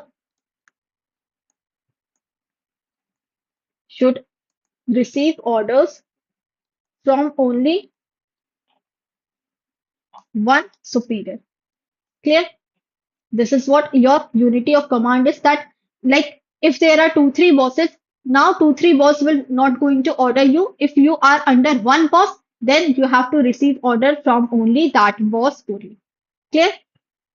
Now, next it comes that the principle of exception. So again, manager, they have to focus only on important and you can say the they have to focus only on important and unusual problems. Now, we know that there are many different types of activities. Now, manager should not focus on the routine matters. For that, they have separate different employees. They can focus on that. Manager have to focus only on those areas which are very crucial to their organization, like making decision. That is the you can say most important part. So, manager have to focus on that only. So, some things are to be kept in exception. Then principle of simplicity, what it says that the organization structure should be made in such a way that it should be simple and easy to understand. Efficiency, again, resources should be used in the best possible way so that you can get more and more maximum result. And scalar principle, what it says that there should be a clear chain of authority that flows from top level to the bottom level in the organization, following the pattern that is following the hierarchy. Clear? That is what scalar principle, or we can say the scalar chain. This one.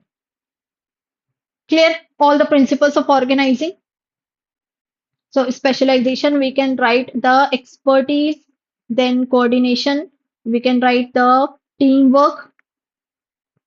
Okay, authority means right to give orders. One person should have the power, should have powers. Responsibility, that is the obligation to perform the activities. Balance, should be input and output, and there is one more balance between responsibility and authority. Clear? Important matters. Manager should focus only on important matters. Simplicity means work should be made simple, and efficiency means That is, you can say the work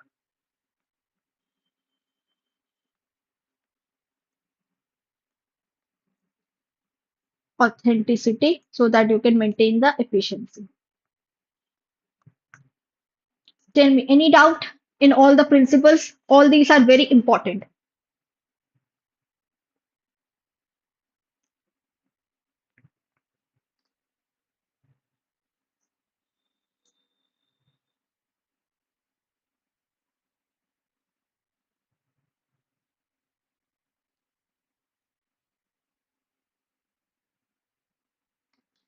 Now, next is that is types of organization. So total we have four types of organization based on the nature of authority and its flow. We have four types of organization. Okay. First, let me explain this. Then we'll read. Now it will be clear to you. Do we have any plain slide? Okay.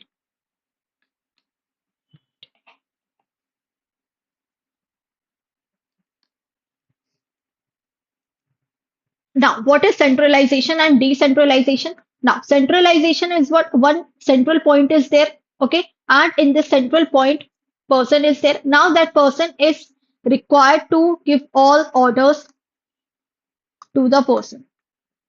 So, this person is having the central authority, and this person will give orders to rest of the people, and rest of the employees they have to receive the orders. That is called centralization. Now, whereas decentralization is what? That is the decision making power. Here, decision making power lies with the top management. Decision making power is is distributed. Like this to this person, then this to this person, this, this, this. So it is what? It is diversified, it is distributed.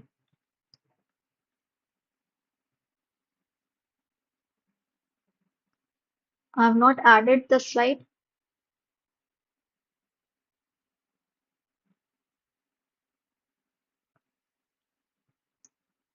Okay, I forgot to add the slide of centralized and decentralized. When I will upload the PDF, now I will add that time. Okay, now have you understood the definition of centralized and decentralized, where the decision making power lies with the top management? Okay, the you can say the person is at the central point, and in decentralization, that is decision making power is distributed. Now, line and staff organization is what? Line and staff organization is the traditional method of organization. Traditional, or you can say the old method of organization. And line and staff organization is what? See, line is traditional method of organization, staff is traditional method, but these both are merged together. That is L plus S, line and staff. Now, line and staff organization combines traditional method also with modern industry expert. So line is what? That is the traditional method, line, and staff is what? It is the modern method. Now, the traditional method and modern method are being merged together with industry expert to make large organization flexible.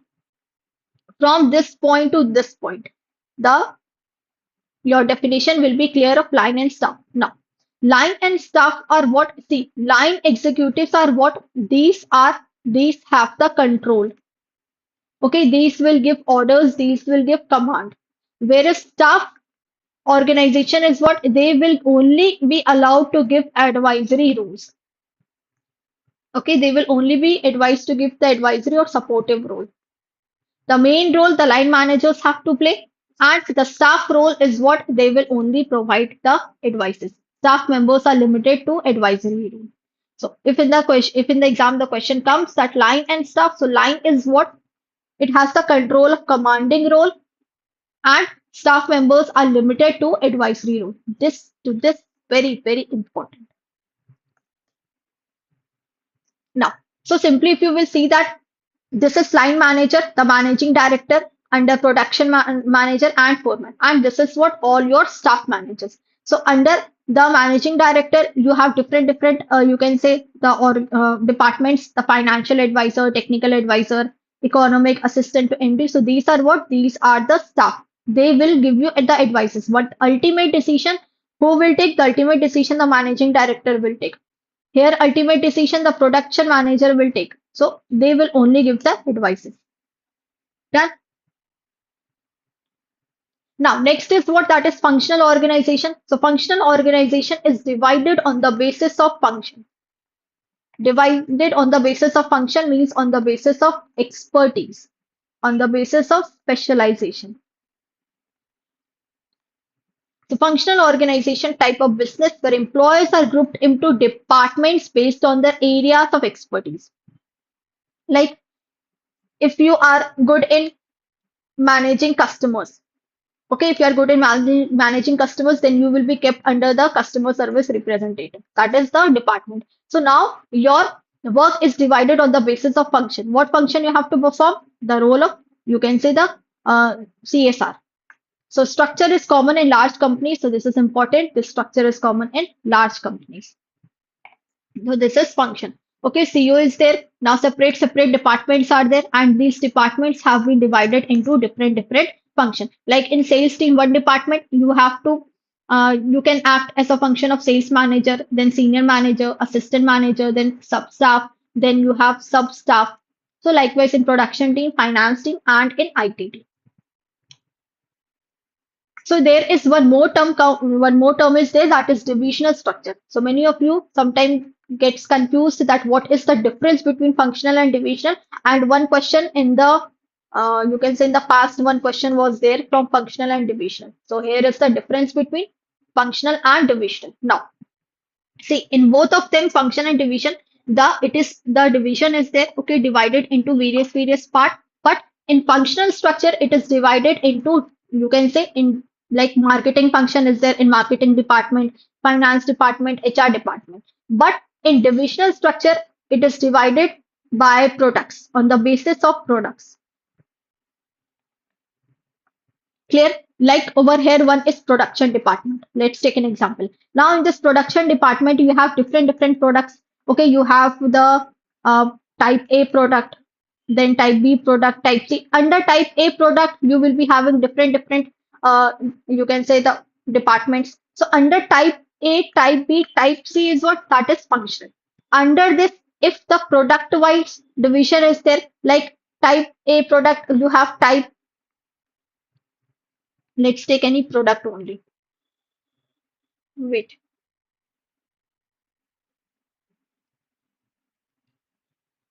Okay. Suppose in divisional structure, okay, you have the product. Let's take an example, the Samsung. Okay, divided on the basis of production departments. In production department, we have different products, different brand. Like so, Samsung brand is there.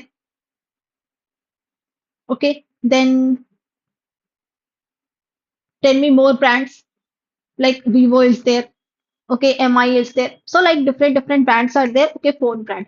Now in this Samsung brand, you have A series phone, then you have S series phone. Okay, in Vivo also you have different series phone. Now these are divided. What these are will be your divisional structure. Clear? Or you can say this will be your divisional structure. Understood? What happened?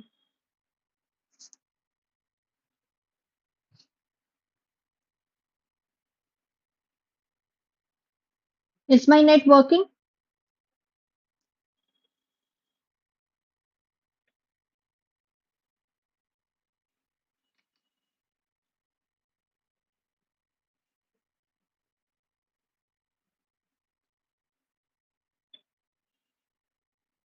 Kindly confirm me. Everything is okay.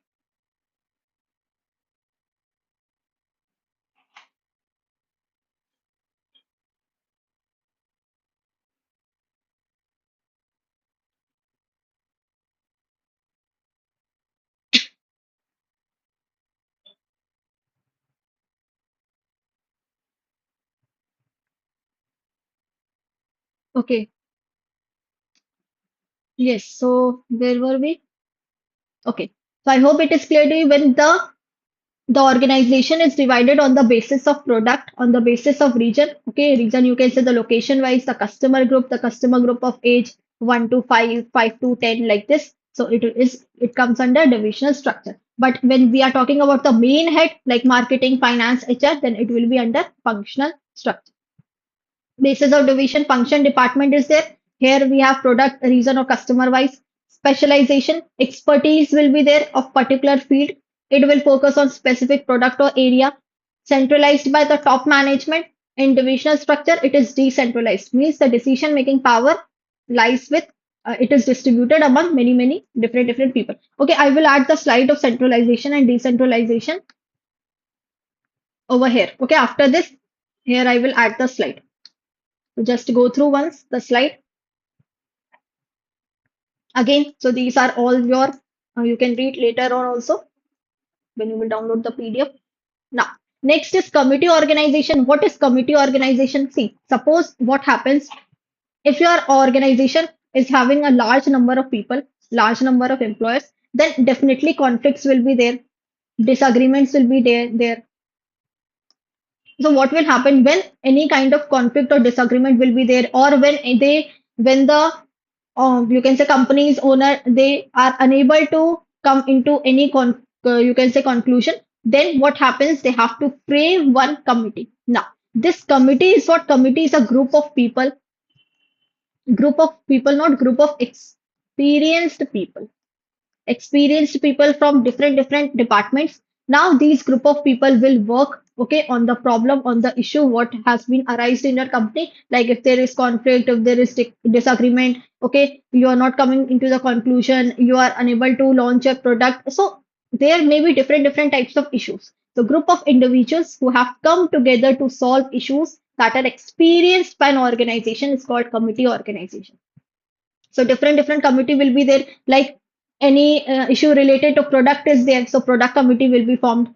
Any issue related to marketing departments are there. Okay, logistic departments, marketing departments, then marketing committee will be formed so that they can work on the difficulties and they can try to solve your issues. They can try to resolve all your issues.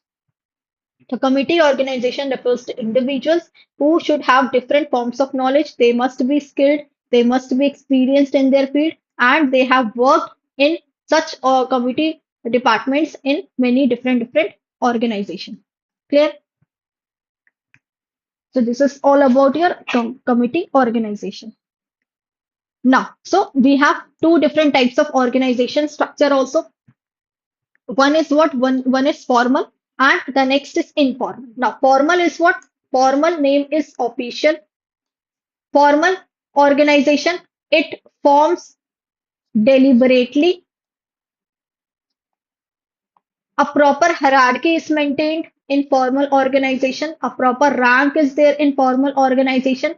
Okay, you have to follow the policies, rules, and regulation. Now, informal organization is what? You can say unofficial. In informal organization formed spontaneously. Okay, in this you make relations with your peer members. Then you can say no structure is there. Like in informal, you have to follow a proper structure, but in informal you don't have to follow a proper structure. Now, informal organization is also known as grapevine. So these are the keywords. You can note it down. Now, so formal organization, it is a group of people with set of rules, procedures, and they are designed so that you can achieve your goals. So there is a clear division of labor, clear chain of command, we can say clear chain of command. Like examples are churches, hospital, companies, your bank also, that will come under formal, schools also. But it does not it's not that you are not making any kind of informal you can say organization in that area. No, informal in companies also, in schools also, in banking also, informal relations are there. Informal communications are there. Done. Now, informal organization is what? It is a social structure. It is made up of the relationship. Like suppose you are working and on your left and right side there are two people. Now, suppose but there are two people in your left and right side, but you have made a good relation from this person. Like let's take an example. Your name is X, this is Y, this is Z. Now you have one people on your for me this is the right side, okay, from on in your right side also, but still you have made a good relation in your left side of the people. Why? Because your thought process is matching, your perception is matching, okay, your behavior are matching. You both talk on the same matter, on the same topic. So that is why you have developed a good friendship. So that is made up of what? Relationship. So that is called informal organization, or and whatever you are communicating in that informal type of organization, that is known as informal communication. Clear? So it is dynamic. It can adapt to change quickly. It is a flat structure. Why? Because it has few levels of authority. Uh, you don't have to go in authority, you don't have to go in clear chain of command rule. So that is why it is the structure is flat. Informal relationships are there between the same people, same level. See, informal relationship, it can exist between people at the same level also and at the same departments also. Different level also, different departments also. It's not that you are working in the same level, so you will be having this relationship developed in the same level only. No, it might change in different level. It is spontaneously, okay, it is not formed deliberately, intentionally, it is formed unintentionally. It can improve formal organization. Suppose what happens, you both have become good friends, but like if like sometime this person is having any kind of issue in his or her formal, you can say formal work, and you know that work very well, so you will help in that case. Why? Because he or she is a good friend of you. So it can improve what? Formal organization also can improve cohesiveness and loyalty, which can make contributors more willing to cooperate. Innovations are there, new ideas are there. You will be having new ideas, okay, you will be having new values, new customs. This person will share his or her value, his or her knowledge, so knowledge management will also be there in this, and can help solve problems also. Clear? It requires collaboration. Done. The informal organization.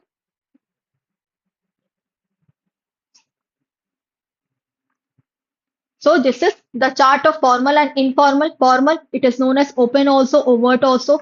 Goals and objectives are there, policies, job description, JD, resources, channels of communication, product and services, and informal is from here. It is known as hidden or covert. All these will be included under informal.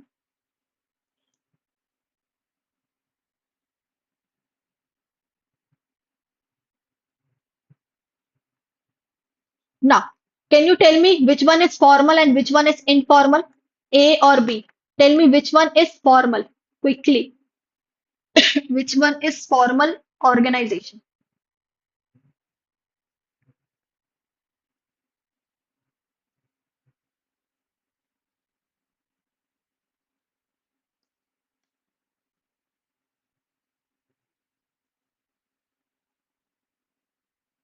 Which one is formal?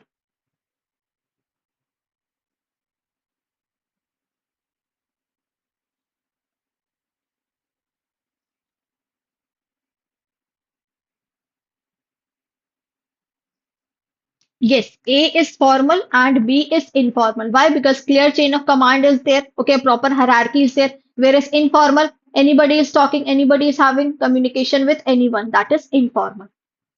Now, organization charts and manuals. Very important. What is organization chart? Okay, just tell me that if I simply if I simply upload the blank slide and I start reading the content, okay, by seeing in the looking into the book without any charts, without any the slides, tell me, would you be able to understand? Would you be able to understand without slides, without any content, without any images? Would you be able to understand if I simply read the bookish language? No, definitely not. So, in the same way, in organization also, if anybody is a newcomer in the organization and you start discussing the things that these are the things, okay, without showing them the content, without giving them the example, without giving them the prospectus, then what will happen? That person will never try to understand. So, organization chart is what? It is the vital instrument for conveying information about the working relationship inside the company. So, what relationship you are having, okay, what hierarchy you are following, under you, how many people are working, under this, how many people are working. So, all these are important to show with the help of chart. That is, a diagrammatically representation is required. So, organization chart is what? It is a diagrammatic form that illustrates the primary function and how one is related to each other. Now, George Terry has given the definition, a diagrammatical form which shows the organization aspect of the organization, their relationship, channel of supervision means the order, authority, responsibility relationship, and who is in charge of whom and whom you have to report. That is all is determined with the help of the diagrammatically representation. That is organization charts. A chart is created, and on that chart you have to show that okay, this is the person, this person is at the top level, means this person is at the top, it means this person is supervisor or this person is manager. Under this person, four-person are working, it means they are working in the middle level. Under this, again, two-person are working, means these are at the low level, or you can say the labor class. So, with the help of chart, you would be easily identify that who is under whom and whom have to report. Yeah, like you are lying over here. Now you have to report only to your top manager. So that is why these charts are important. Now these charts are divided into two charts. That is the master chart and supplementary chart. Now master chart is what it tells you all the entire function of your formal organization, and supplementary chart is what you can say the subsidiary chart, which will tell you the authority, responsibility, okay, of that particular department. Like HR department is there, then it will tell you all the authority and responsibility of the people under HR department. Clear? So that is supplementary. Master chart will tell you that HR department we have product department, means this will tell you all the functions of the company. So organization chart can also be classified into three types. The vertical chart, it flows from top to down chart. Horizontal will flow from left to right. And circular chart is what? It is open and free. Like we have informal, you can say this one. It is open and free. Anybody can report to anyone. So this is vertical, this is horizontal, and this is circular chart. Clear? Now, next we have organizational manual. Now, manual is what? Again, like if you buy anything from any, you can say store or online. So when you buy that product, you get one manual inside that product. Now, what does that manual will tell you that how to use, okay, how you have to use all these items, how you have to assemble these items. That is what it is written in the manual. Similarly, in the companies also, it will tell you that the policies which every person has to follow, the methods, the procedures which every person has to follow. So it will tell the principles, practices, and guidelines specific to managing an organization. Now, these organization manual is divided into four sections: policy, operational, organizational, rules and regulation. So it will tell the policies of the company, company's overall rules, principles and guidelines, that if you want leave in like if you want 5 days leave from your bank. Now, what are the policies in your bank? How in a month, how many holidays they are giving you, or in a year, how many holidays they are providing you. So that is policies on leave, promotion. Operational will tell you the day-to-day operation of your business, step-by-step process for handling customer complaint. Examples there. Then organization, it will tell you the structure of the organization, the core aspect of your organization, and rules and regulation, that what you have to do, like you smoking is not allowed in this organization, or you can say only formals are allowed in this organization. No casual wear is allowed. So that is the some do and don'ts which you have to follow. Clear? Done?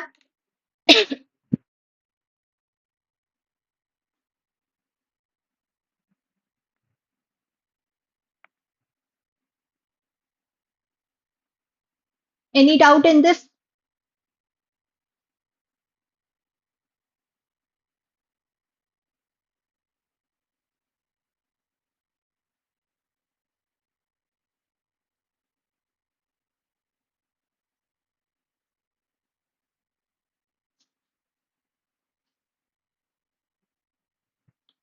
Now, so we have types of organization culture. We have different types of organization culture, that is clan, adhocracy, hierarchy, and market. Let's do one by one. See. Now, clan culture is what? It is collaborative, where you have to work like family, like environment is there, where employees have equal power and decisions. Now, adhocracy is what? That is this is such type of organization where risk is at high. Means you have to take the risk so that you can make more and more profit. Why? Because there is one, uh, we know that if you will take the high risk, then you will get the high returns. So similarly, the companies they follow adhocracy culture. The market culture is what? That is competitive. You have to be competitive with your competitors. Okay. So to maintain the profitability and success in your business. And hierarchy culture will tell you the orders, the rank. So advocacy culture is creative. External focus is there, like tech companies, R&D companies, where you have to do innovation. You have to take high risk. Market culture is what? Like stability control is there. Amazon, okay, where the market is competitive. And hierarchy culture, it is controlled. Why? Because you have to follow one pattern. You have to follow the hierarchy.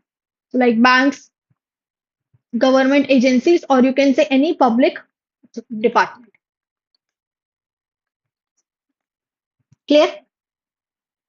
Now, next topic is authority and responsibility. Very, very important topic. Authority and responsibility. What it says, authority says, I'm writing A, that right to give orders. Right to give orders. And who has the right to give orders? Again, the top manager, the superior level of person. Now, responsibility, what it says that obligation to perform duty. Obligation to perform duties. Now, who has the obligation to perform duties? The one who is at the low level. So, the one who is at the high level, they will provide you the orders, they will give you the orders, they will command you, and the one who is at the low level, they have to fulfill the orders of the top level person. They are obligated to perform that action. And remember, the one who is having the responsibility, that person is also having the accountability. Because see, you have given me any work. Here you have given me that you have to complete all these files today. Now, but if I have not completed these files, then who is accountable for that work? I'm only the accountable now. So that is why responsibility it includes accountability as well. So authority refers to right to formal, institutional, and it flows from authority. It flows from top to bottom, and responsibility flows from bottom to top. Okay, this is very important. Authority top to bottom and responsibility bottom to top. A subordinate's duty is known as responsibility and is delegated to them by his superior.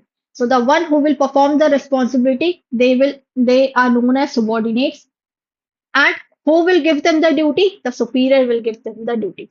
So superior is at the high level and subordinate as is at the low level. Similarly, supervisor is also at the high level and subordinate is at the low level. Clear? Understood?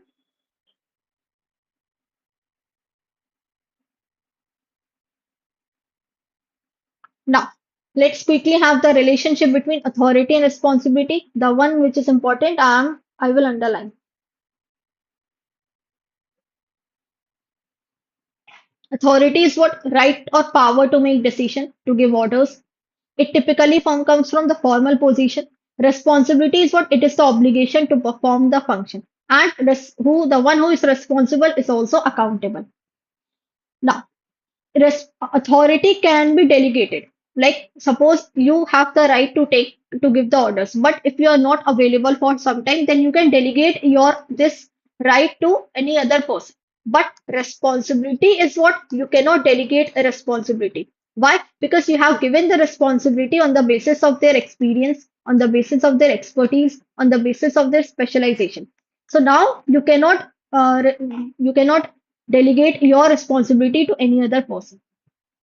So that is a responsibility cannot be passed on to the another party. Authority is derived from one's position in hierarchy. They have the right to make decision. Whereas responsibility is what? Responsibility is always assigned or delegated by someone who is at the top position.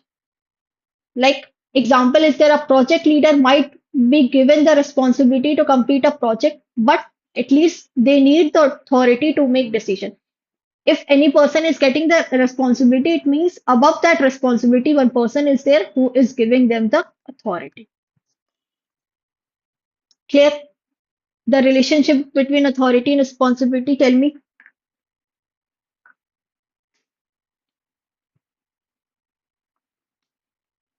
Now, so we have different sources of authority. So there are total six sources of authority. The first is what? The first is the legitimate one. Now, legitimate authority, what it says, it talks about that uh, you can say it comes from the person's official position, like by virtue of position.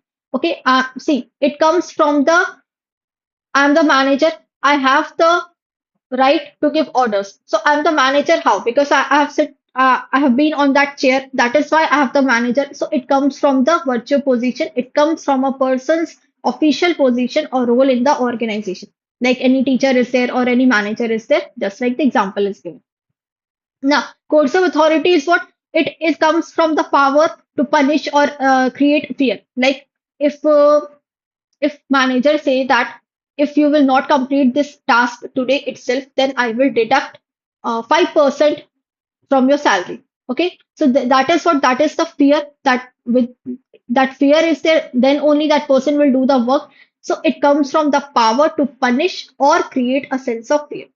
So like a boss is threatening salary cuts for, you can say, for not fulfilling the targets. Then expert authority, it is the power is based on what? Power is based on knowledge, on skills, or on expertise in a particular field. So people follow because they trust the expert's knowledge. Like uh, if if somebody falls ill, now that person is visiting to the doctor, that doctor is giving the medicines, now that person is having that medicine on the recommendation of doctor. Why? Because person feel that the doctor is having the experience in that field, he is expert, that is why he will provide the right medicines to you. So you are following the doctor's you can say the prescription. Then reward authority. So it comes from the ability to give rewards, like promotion is there, or we can say bonuses is there, or recognition is there. So people will follow to gain benefits or reward. Like uh, if you have done the good work, so manager have promised that he or she will give a bonus for good work. So that comes from what? Reward authority. Now, referent is what? Like referent comes from when people gain because people admire them, they give respect, or they look up to any other, you can say the leader person. So personal qualities that inspire the trust or imitation. So like we have over here example, that is the great leaders. So it comes from the reference is given of what? The great leaders. Like you follow that person. Okay. What is your idol person? We ask na. So that comes from what? From the big person, or you can say the great leaders or any freedom fighters. Clear? So these are all the sources of authority, the six sources of authority. Now, organizational change is what? The changes which are happening in the internal organization, in the internal culture of organization. So these are those that have significant impact on the organization as a whole. So changes could be made to the organization structure, strategies, rule. And there are three primary changes: developmental changes during transition. Developmental changes is what? Like if you want to make any kind of, like if you want to develop any product, okay, development of product, or you want to do any kind of product planning. So that is what, for that you need the changes that will come under developmental changes. Now changes during transition. Transition changes means what? Like if you want to change the pattern of your work, okay, the company want to change the pattern of their work, or the company want to change the, you can say the like the structure of their company. So this is what the transition change. And transformational changes are what? If company wants to change their business model, that will come under transformational change. If the company wants the entire transformation of their company, like company was working in different business model, now the company has changed its business model. Company was working in product oriented business, now company has changed its product from product to services oriented business. So that is what the complete transformation of their business, it will come under transformation. So whenever these changes are there, so employees, some employees are there, they will be okay with these changes, and some employees will be there, they will resist the change, they will resist to change. Now, so these organizational changes happen due to several reasons. So for that, we have different approaches to change management. The implementation and operation of change management is ongoing process. See, changes are what? Changes will happen.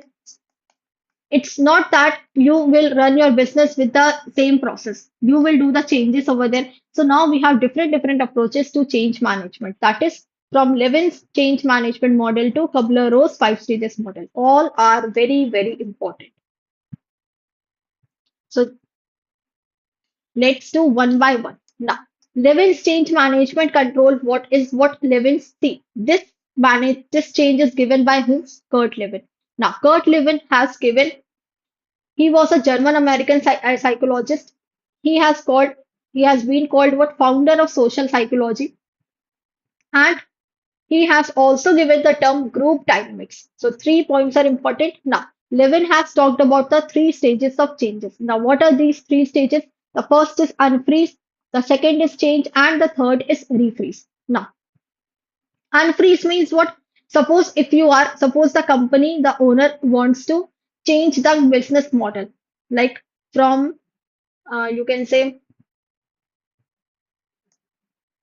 okay, from profit multiplier model, advertisement model. We have seen na different business model. Now, if company wants to change from profit multiplier to advertisement model, what company first do? Company first, they will keep they will make ready their employees, because ultimately it's not in the hand of company to change everything. It's in the hand of their employees to change the company. Because if all the employees are ready, then only they will work together to change the pattern of the company.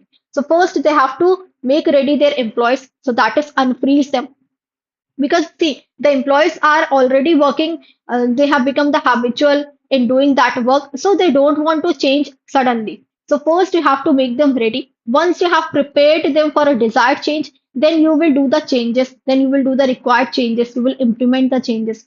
When they are ready that yes, we are ready for this change, okay, you have implemented the changes, then after that you will try to solidifying those changes, that is you will try to refreeze them, like solidifying and adopting the desired change. Like, just take an example. Okay, suppose you have the square shaped ice cube in your freezer.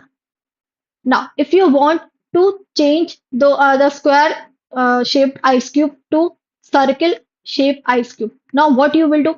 You will take out the ice tray from the freezer. Okay, you will unfreeze your ice tray. When that ice cube from solid will change into liquid form, that is what the unfreeze.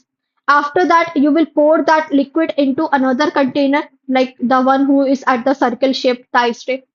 That is what you have implemented the change. And after that, you will again put this ice tray in the, you can say, freezer. So you are solidifying the liquid into the solid again. So that is what refreeze. So similarly in companies also you have to prepare employees once they got ready, then you will do the change. And once they have accepted the change, then you will refreeze them again. That yes, now we have to follow this pattern throughout the you can say year.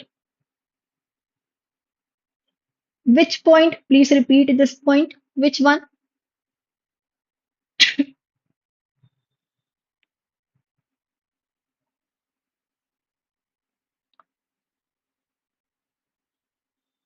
You are asking which point?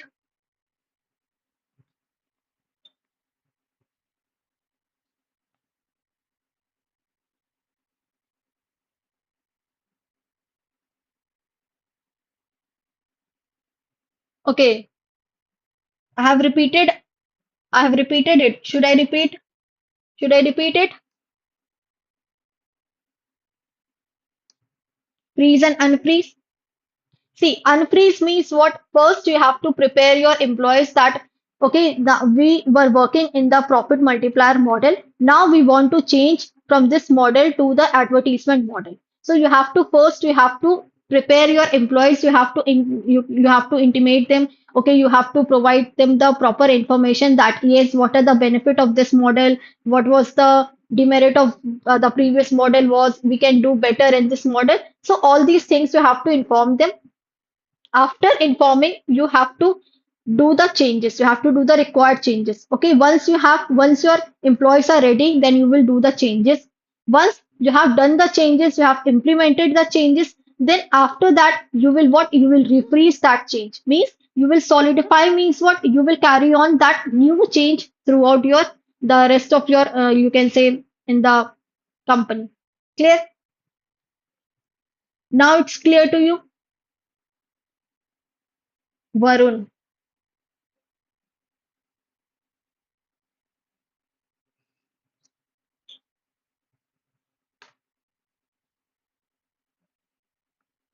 Clear?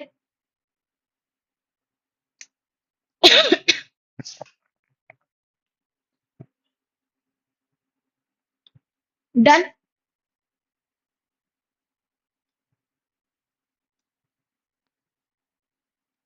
Okay. Now next we have what that is McKinsey 7S model. Now McKinsey 7S model, what it says that again this model says that it is a management model which helps to check that if different parts of the organization are working together properly for success or not. So it has divided into seven elements. Okay, there are some hard elements also, and there are some soft elements also. So three are hard elements. Now the strategy, the structure, and the system. These three are hard elements, whereas the rest these shared values, the style, the staff, and skills. These are what? These are the soft elements. Now hard elements strategy, what it says that the plan which you have made to achieve your organizational goals, objectives, that is the strategy. Structure, the how your organization is divided, okay, how it is organized in departments and hierarchy. Then it talks about the system, that is your the daily, we can say daily operations which you are doing, daily transactions which you are doing in your bank. So those are your system, daily processes and procedures which are used in work. Then we have some soft elements that are the shared values. So values are what? Again, your core beliefs or culture of the organization. The style, the leadership styles are there. So when we will be studying that chapter now, directing. We will be seeing different leadership styles. So it will be more clear to you there. So leadership styles we have which leadership style you have adopted in your company. Then the staff, that is the employees and their skills. And skills means what your company, what your organization, what the team is really good at. So these are the staff, their skills. So seven key elements are there: the staff, strategy, skill, system, shared value, style, and staff. Clear? Okay, so this is McKinsey 7S model. So you have to learn the hard and soft skill and the full form of 7S and what every S tells about. Now we have quarters, eight step of change also. Now quarter is what? So eight steps are given. This is six, this is seven, and this is eight. Now, it tells you that you have to create urgency. Now, make people feel that change is needed. First, you have to inform to your people. Without informing, you cannot do the changes. Tell people why change is important. Like if we don't change, uh, what are the things which we can lack, okay, which may fall behind others.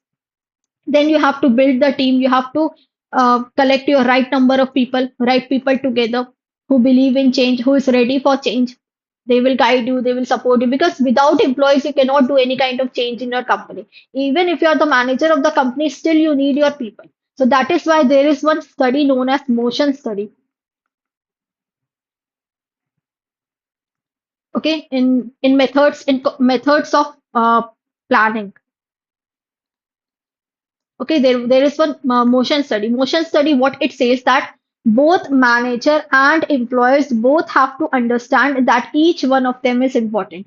Without manager, employee is nothing, and without employees, the manager cannot lead to their company. So both of them are important in the organization.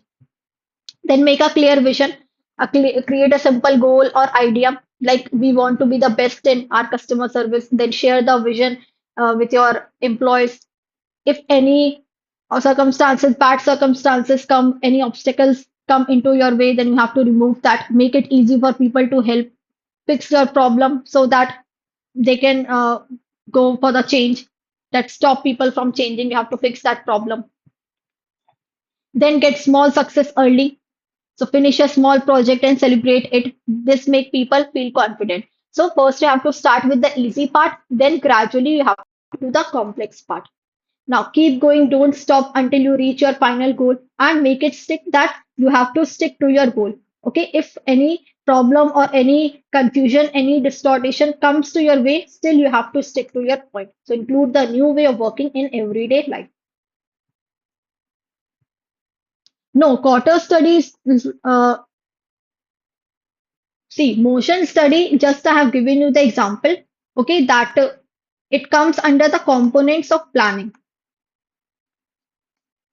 It is the part of component of planning. Okay, it is not the part of this quarters. Just for your explanation, I have given you the example.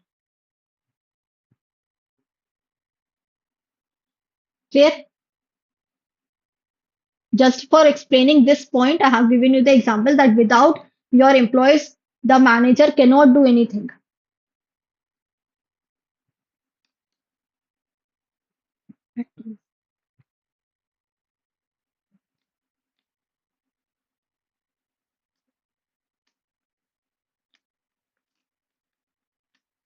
Okay, 4, 5 slides are left. Now, nudge theory.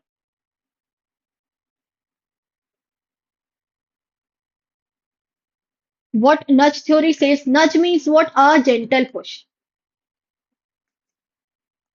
Now, why gentle push? See, if you want to make any kind of changes in your company, then you are not supposed to come directly and say to your employees that, see, these are the changes. This is the manager. Suppose these are the changes which we want. Okay, go and come and let's work on that. No. First, you have to make your employees ready. Then you have to push them gently for the new changes. So the nudge theory, what says that it is a concept that has in the field of behavioral science. Means first you have to understand the attitude of your employees. Okay, you have to understand the mental work of your employees, and then you have to give them a gentle push. With gradual pushing, you will make them ready. Okay, you will do the changes in your company. So the essence of this principle consists of the gently nudging or pushing someone as well as encouraging and motivating them to make the change. So first, if they are motivated, like if your employees are happy, if they are motivated, then definitely they will do more and more. But if they are not happy, if you are not giving them any kind of benefits, any kind of perquisites, any kind of extra, you can say the like extra advantages, then definitely they will not going to do any extra work for your company. So nudge theory says that a gentle push is required to the employees for performing any kind of activity, for making any kind of changes, encouraging them and making them ready for such kind of change. Clear? Now, next we have bridges transition model. See, all these approaches are your related to change management. This. The Levins, McKinsey, Cotters, Nash theory, Edgar, Bridges, and Kibler. So all these are related to your change management. So that is why everywhere there will be the term related to the change management.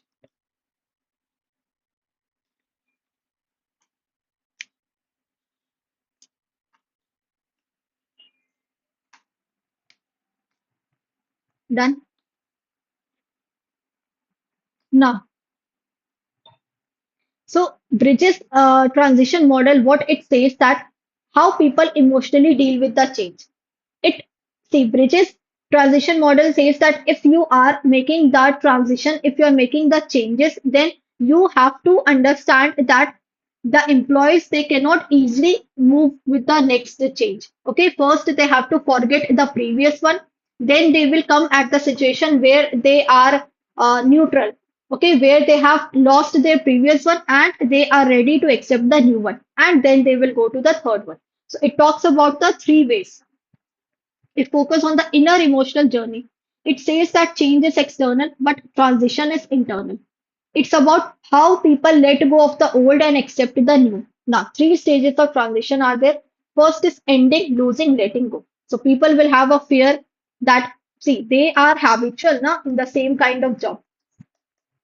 They are habitual in the same kind of job. Now, if you will change the pattern, if you will change their working condition, you can say the workplace, everything, so they it will take time for them to cope up with the new environment, so they will feel fear, anger, or sadness about leaving the old ways, old methods. Now, after that, when they have left the old method, now they are at the neutral zone, in between phase, in between where they have to start something new and they have left something old. So they are at the middle phase. Confusing, they are uncomfortable, but also they are full energetic that they have to learn the new. They have to learn new ideas and new learning will be there. After the third stage says that they have a new beginning. So they will accept the change, they start a new life, a hopeful, energetic, and committed to the new way of doing the business. Clear? Now, at car model, what it says, car model says that first you have to create awareness among your employees. That is, announce the change that employees to your employees. So you have to announce the change, you have to provide the information, you have to tell your employees that these are the changes which we are doing, what are the benefits of the change, uh, what result you will be getting after such kind of change. You have to create awareness. After that, you have to uh, there will be desire. Okay, you have to see that whether employees have a desire to this change or not. They will accept the change or not. If employees are resistant or indifferent, address their concern, show them how the change can benefit their personality, their career growth. Then if if they are okay, if they are ready, if they have a doubt that okay, we are ready for this change but we don't know how to work in this new environment, so if they lack any kind of skills, then it's your responsibility that you have to provide the knowledge to them, provide you can say proper training to them, coaching to them, then career growth models to them, so that is address their skill gap, work on that. Then after that, once a proper training is being provided, their skills have been developed, then you have to what? You have to monitor their performance, that are they ready to perform in this new environment or not? After they have adjusted themselves, then now it's time that when the work will be there, the final action will be there, then you have to check all the things. Monitor the change over time to ensure it fulfills your desired outcome. So use positive feedback, reward, and recognition. For if change is good, if you are getting good result, so it's your responsibility that you have to provide rewards to your employees. Clear?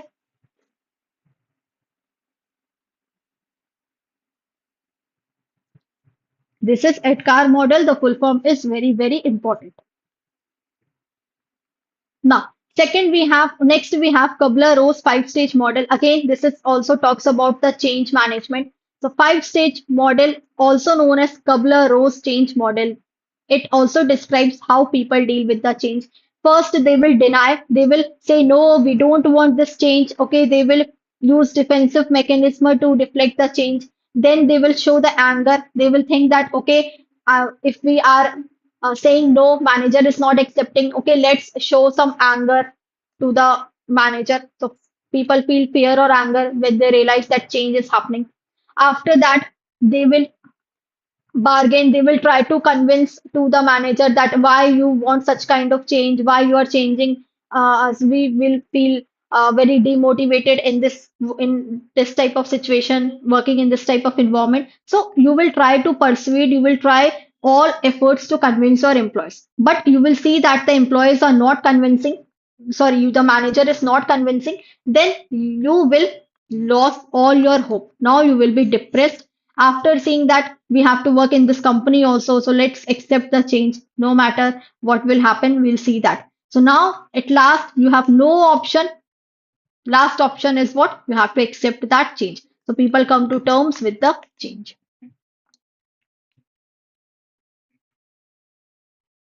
Clear? So we have completed our three units in this particular session, in the demo session of capsule batch. So this session was free, I guess, for everyone. And from tomorrow, we will be starting in our paid classes only. And the timing will be 7 a.m. in the morning. Clear? So timing will be 7 a.m. in the morning. So do join the session tomorrow as well. And we will be completing the module A, the staffing. Then we have directing. Then we have controlling. So three units we will complete tomorrow in the morning. And then in the evening, we will be doing its MCQs. And tomorrow I'll share the WhatsApp group also because this was the free class, na? That is why I have not shared the WhatsApp group because that WhatsApp group is for paid members. So I hope you have enjoyed the session. And yes, if you have enjoyed the session, you can give me the rating as well, and you can mention you can comment also how you feel about the session.